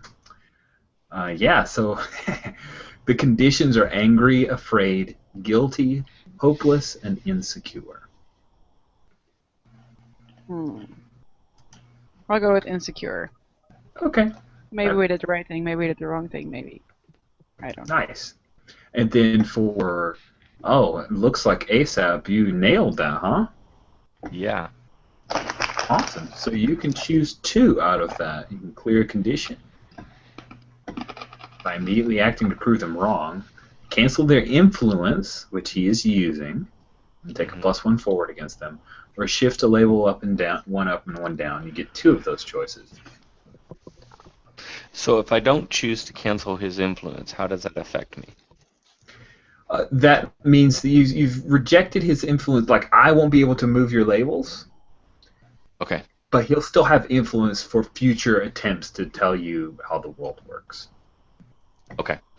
I'll let him keep influence on me, but Okay. I'll shift my labels and remove my condition. So my All right. labels get shifted now because I missed, or not? That is yes. If you accept what they say, the GM will adjust it. That is a good question. So the words hit you hard. Do you take a condition but not move labels? I'm going to move your labels. Okay, I will do it And- for you. Okay, thank you. Cool. So now we'll move to Quartz. Looks like you successfully rejected that.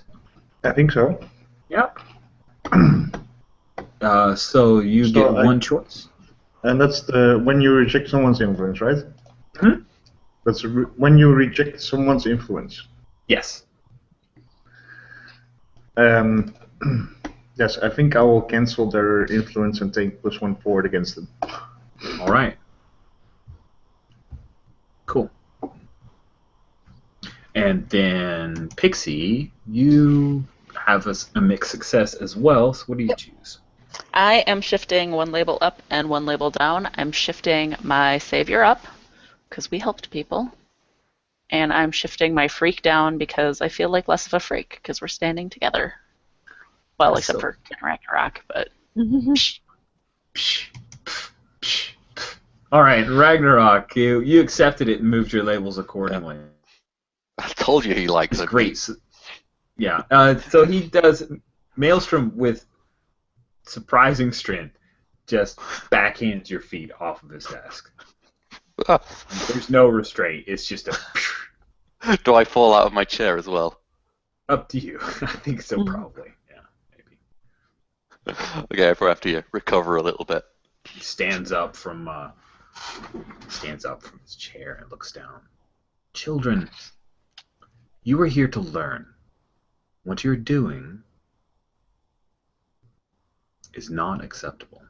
You are not heroes. You are children. You have powers. You are here to learn about them. In the future, it would be wise if you inform the authorities. You only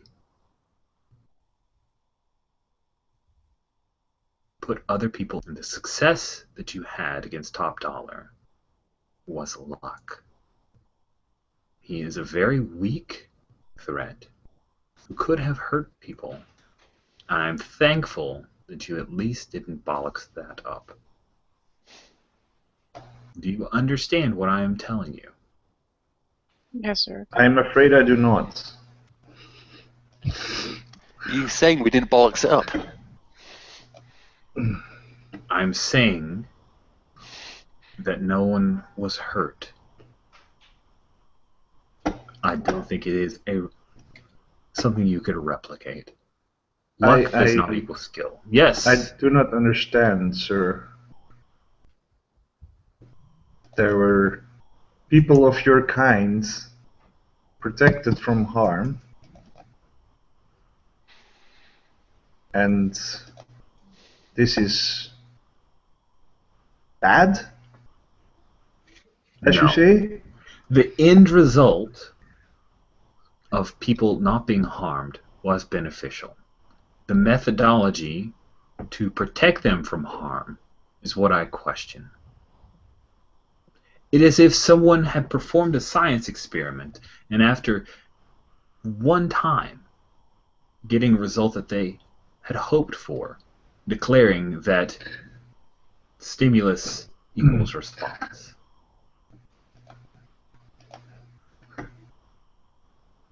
What I am saying is that in the future, if people are threatened and you are aware, your first response should be to inform the authorities, so the people who are properly trained and who will have a higher degree of success in protecting people and property will respond appropriately. Perhaps, If- if I understand correctly, sir, and yes, if my alien ways are coming in here and then disregarding or undermining an Earth custom by not listening to him, then by all means. I think so. Yeah, I think you're definitely disregarding an Earth custom by not letting the authority person tell you about using the authority for the benefit of mankind. Yeah, I think so. Okay. But I do have to accept what others tell me about myself then. It's a strangely worded, like, whenever you disregard or undermine an Earth custom in front of an audience, mark potential if you then accept what others tell you about yourself.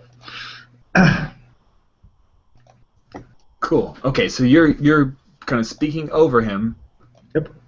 Breaking with Earth custom of listening to authority Your figures. superiors. Yeah, your superiors, as it were.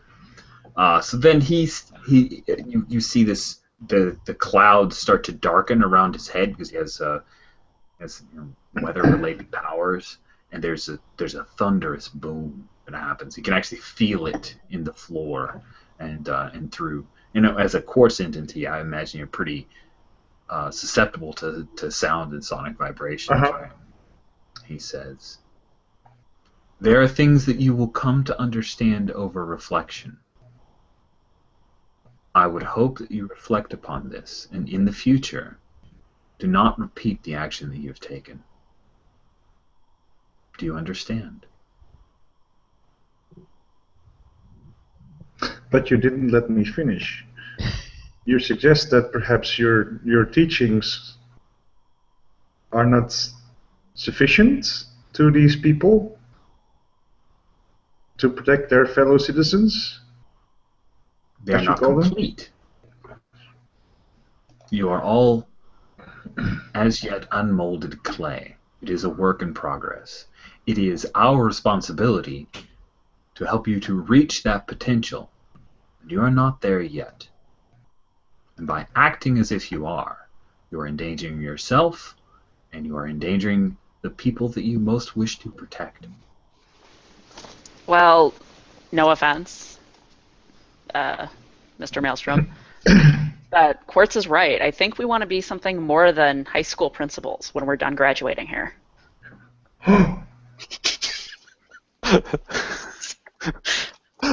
I holding my mouth over my I'm holding my hand over my mouth, trying to stifle. Seriously, Quartz is not responding to this at all. But oh snap! I don't blame you because I don't plan on vacating this position for quite a while. That said, it is now time to mete out my judgment on your punishment. And thank you for making it very easy for me, Melia. The 5 of you will be on suspension and not able to leave the school grounds or the dormitory area for 2 weeks. Do you have any questions? No, sir. If you're able to write me a 500-word essay explaining how you understand what it is that I have told you today about my expectations, then I will, for you and you alone, release you from this suspension. I'm like concentrating and trying to kind of create this psychic projection of a pile of paper. Like, it's probably kind of gibberish text because I can't think up a essay in a second. I'm thinking that Quartz is not allowed to leave the premises anyway. Well, you got to the casino somehow. Yeah, we went for ice cream. Yeah, fair enough. I told him he was allowed. Dave shift better? No, somebody carried him out in a duffel bag. Wear a hat. No, I was just like, yeah, no, they, Maelstrom, he just came up to me and said, yeah, you're allowed to go out now. Yeah, come on. Nice. So only a 500-page? Word. Word. Okay. Word. Okay. Make me believe it, Jesse Saunders. And please, of all of them, I have to say I'm the most disappointed in you. I expected better. But which Jesse is that? I think Oh, he yeah. might actually say that. He said Saunders, so he was specifically calling out ASM. Ah, Very well, children. Return to your class and resume your duties. way to go, Pixie. Cool. So he seems Actually, done. no. He Way to go, sits back Pixie. down. Congratulations. It's just 2 weeks. Yeah. What? We already got You're ice actually, cream. you're actually going to stay? You know how long 2 weeks feels for me? No. 2 of your Earth weeks are insignificant. Yeah, see? Our Earth weeks are totally insignificant. We can do this. Hey, I'm going the first chance we get. And Can't piss watch him us off all the even time. more? Hey, Cool. This you conversation heard is him. He happening loves as me. you're. Sorry, I imagine you're headed out of the office. You go through the depowered area.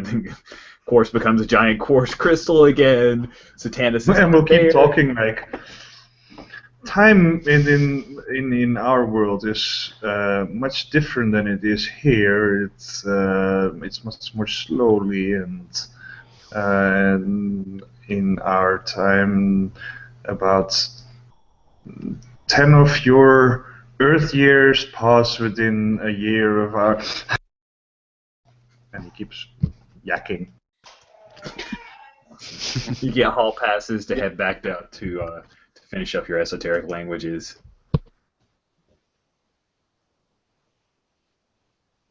Cool. Anything else in wrap up? Otherwise, I think it's going to be a little bit early, but I think this is a good point to go through the End of session. Yeah, I love the end of session stuff. Is it good? Everybody? Yeah, I think so. Yep. Yeah. Except Awesome, Alex awesome. just Had stepped to away have from a the keyboard. baby emergency. Oh, baby help. Yes, that's important.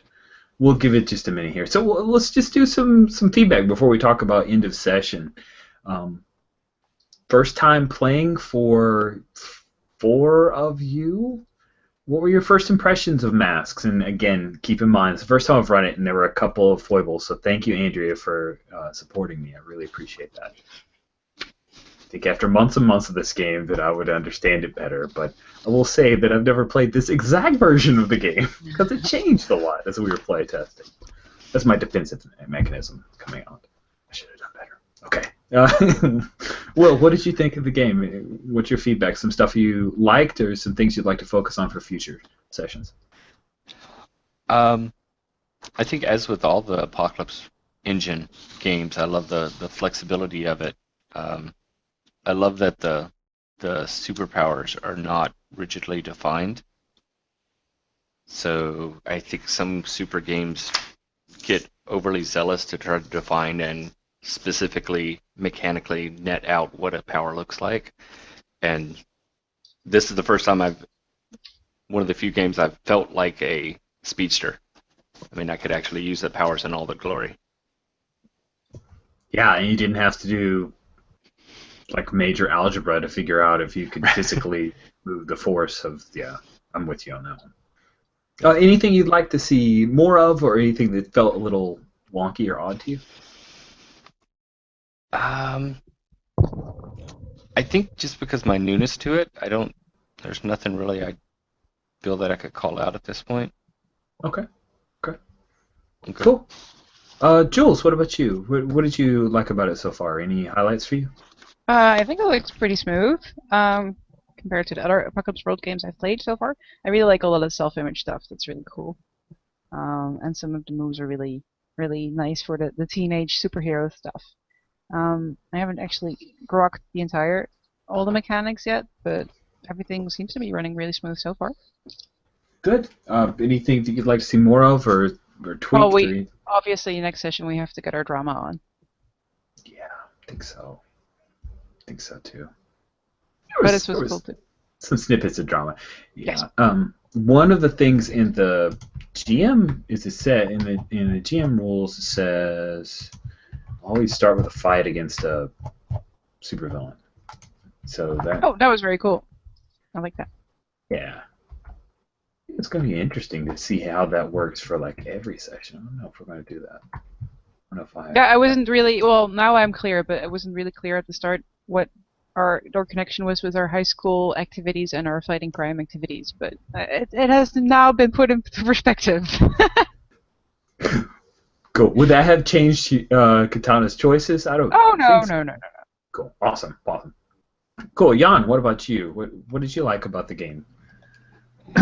First of all, I'd like to say that you ran it very well. Yeah, knocked Thank it you. out of the park.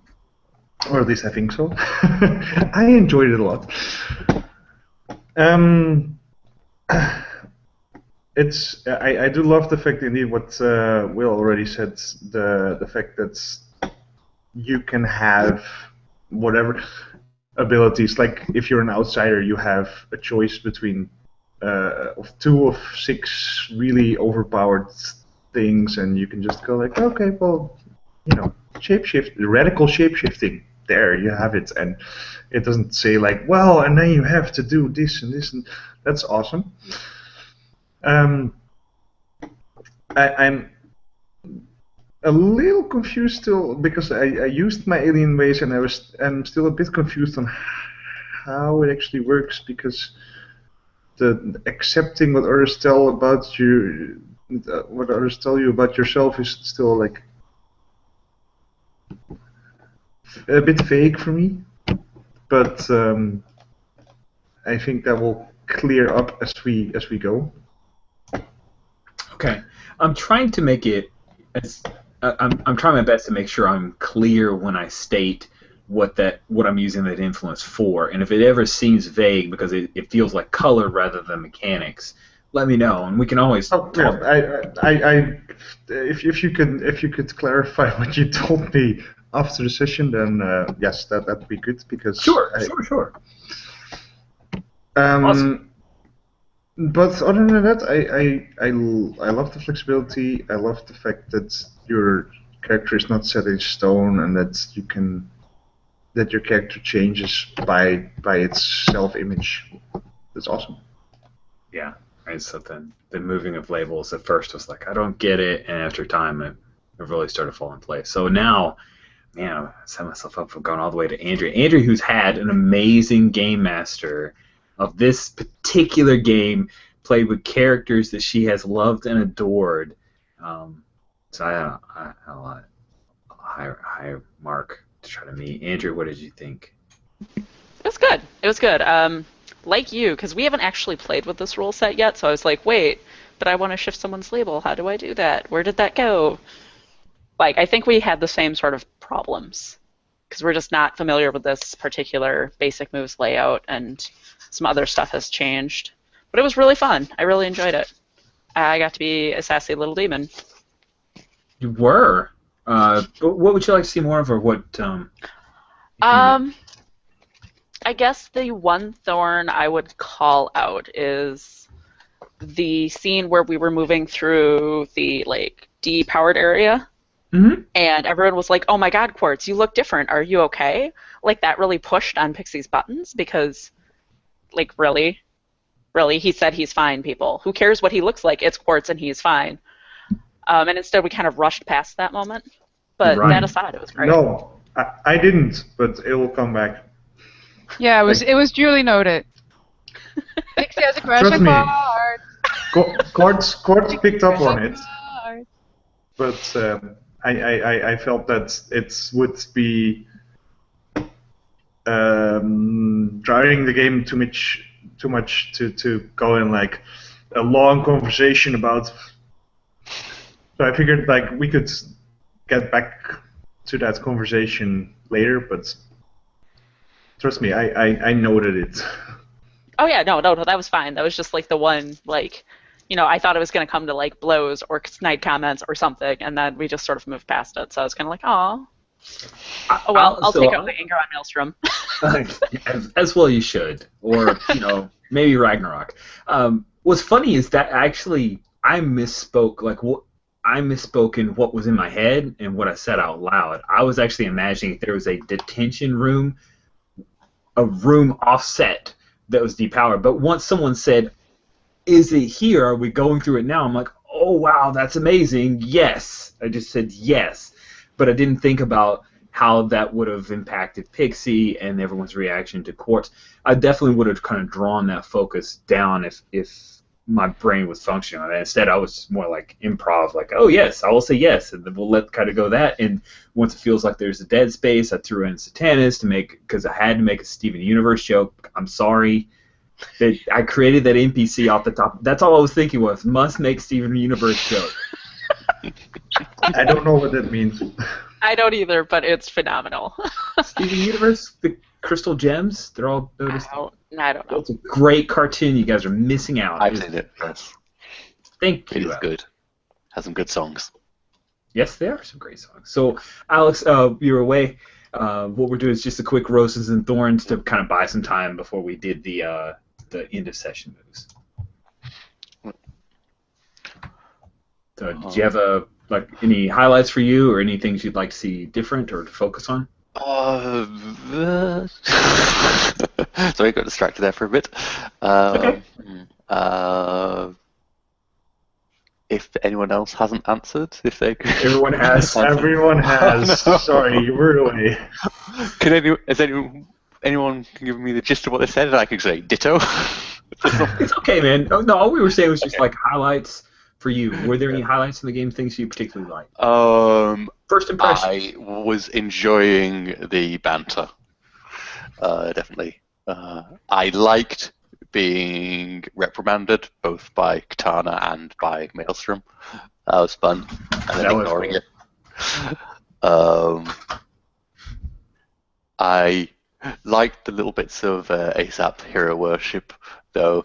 I like to see. I want to see more of that. Give me more hero worship. Is that Alex saying that? I don't know. What you're saying is you would have preferred ASAP to have been a what was the skin? My protege. Yeah, protege. Yeah, instead of a legacy. Well, I've recently updated its wiki entry, of course. Yes. Oh, that's so delicious. Cool. Any things that didn't quite work for you, Alex? No,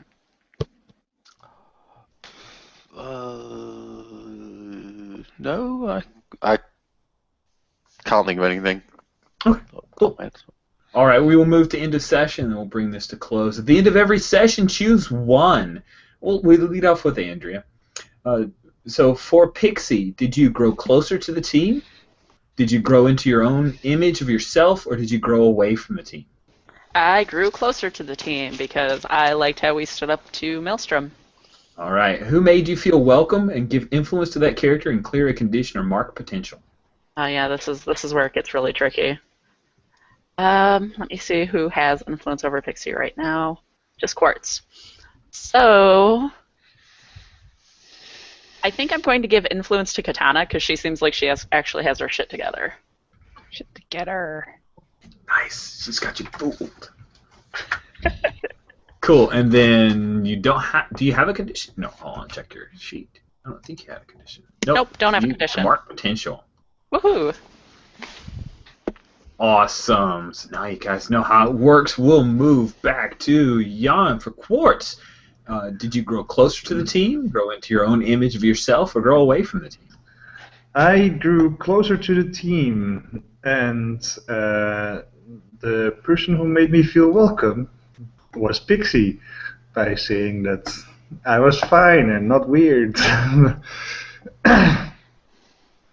I will give love how her she jumped to your defense and Yes. Oh, so good. That was a good moment. Cool. And you do have a condition. Do you wish to clear that condition? I do. I don't think I do anymore. Oh, that's right, because you were Yeah. helped, so you can just take Yes. potential. Yeah, I think we may have done that wrong, but that's okay. Oh. That's fine. Yeah, we may have. It's done. We'll It's get in the clarification. past. It's off. Yeah, it's over and done with. Rich screwed it up. Rich will fix it next time. All right. So we'll jump over to Alex. Did you grow closer? Did Kid Ragnarok grow closer, grow into his own image of himself, or grow away from the team? I maybe into his into your own image of yourself?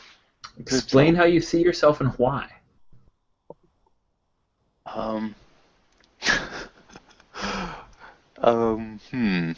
Well, obviously he sees himself as the rebel. And a bit of a rock star. And why? Because, well, everyone seems to think he's a badass. Maelstrom, ASAP. Quite so, isn't it? As I say, everyone that matters. Oh! Alright, shift a label up and a label down for Kid Ragnarok. Okay. I think I'll go down on mundane. Yeah, that +1 does not fit you at all. Yeah. Going up on, though. Ooh. Unleashing powers is freak. Maybe one. I should have one freak, I think. Yeah. Let's swap those Cool. around. Alright, Katana. Did you grow closer to the team, grow into your own image of yourself, or grow away from the team? I think I grew away from the team. Oh, how do you feel detached?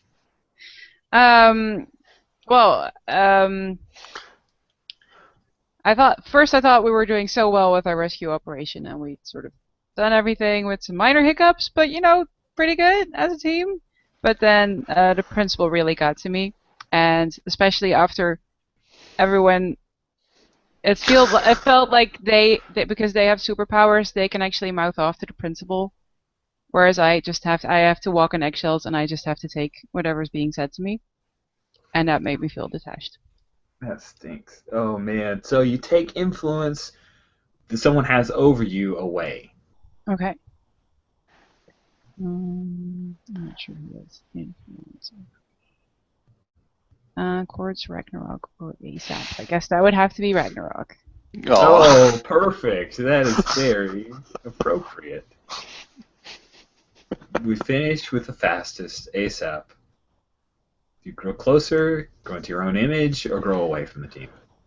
Well, I mean, we actually had a team mission, another one. I mean, obviously I'm growing closer.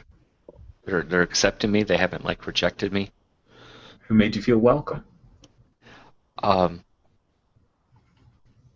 think Kid Ragnarok. But he already has influence, right? I know everyone already has influence over me. If you have influence over a teammate and you would gain influence over them again, which is this, you immediately shift one of their labels up and one of their labels down, your choice. So Kid Ragnarok, you get to do that. I'll have to bring up his. While you're doing that, ASAP, you can clear a condition. You don't have any, or mark potential. So go ahead and mark your second potential.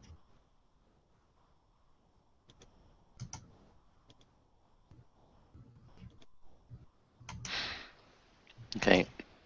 ASAP, he doesn't seem as stupid as I first thought. He can get one superior, and so I have to bring something down. Yep.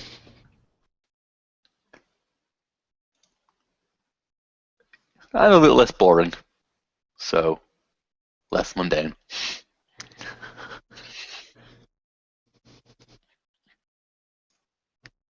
All right, that wraps up the end of session, all the mechanical wrap-ups, and we did it pretty much on time.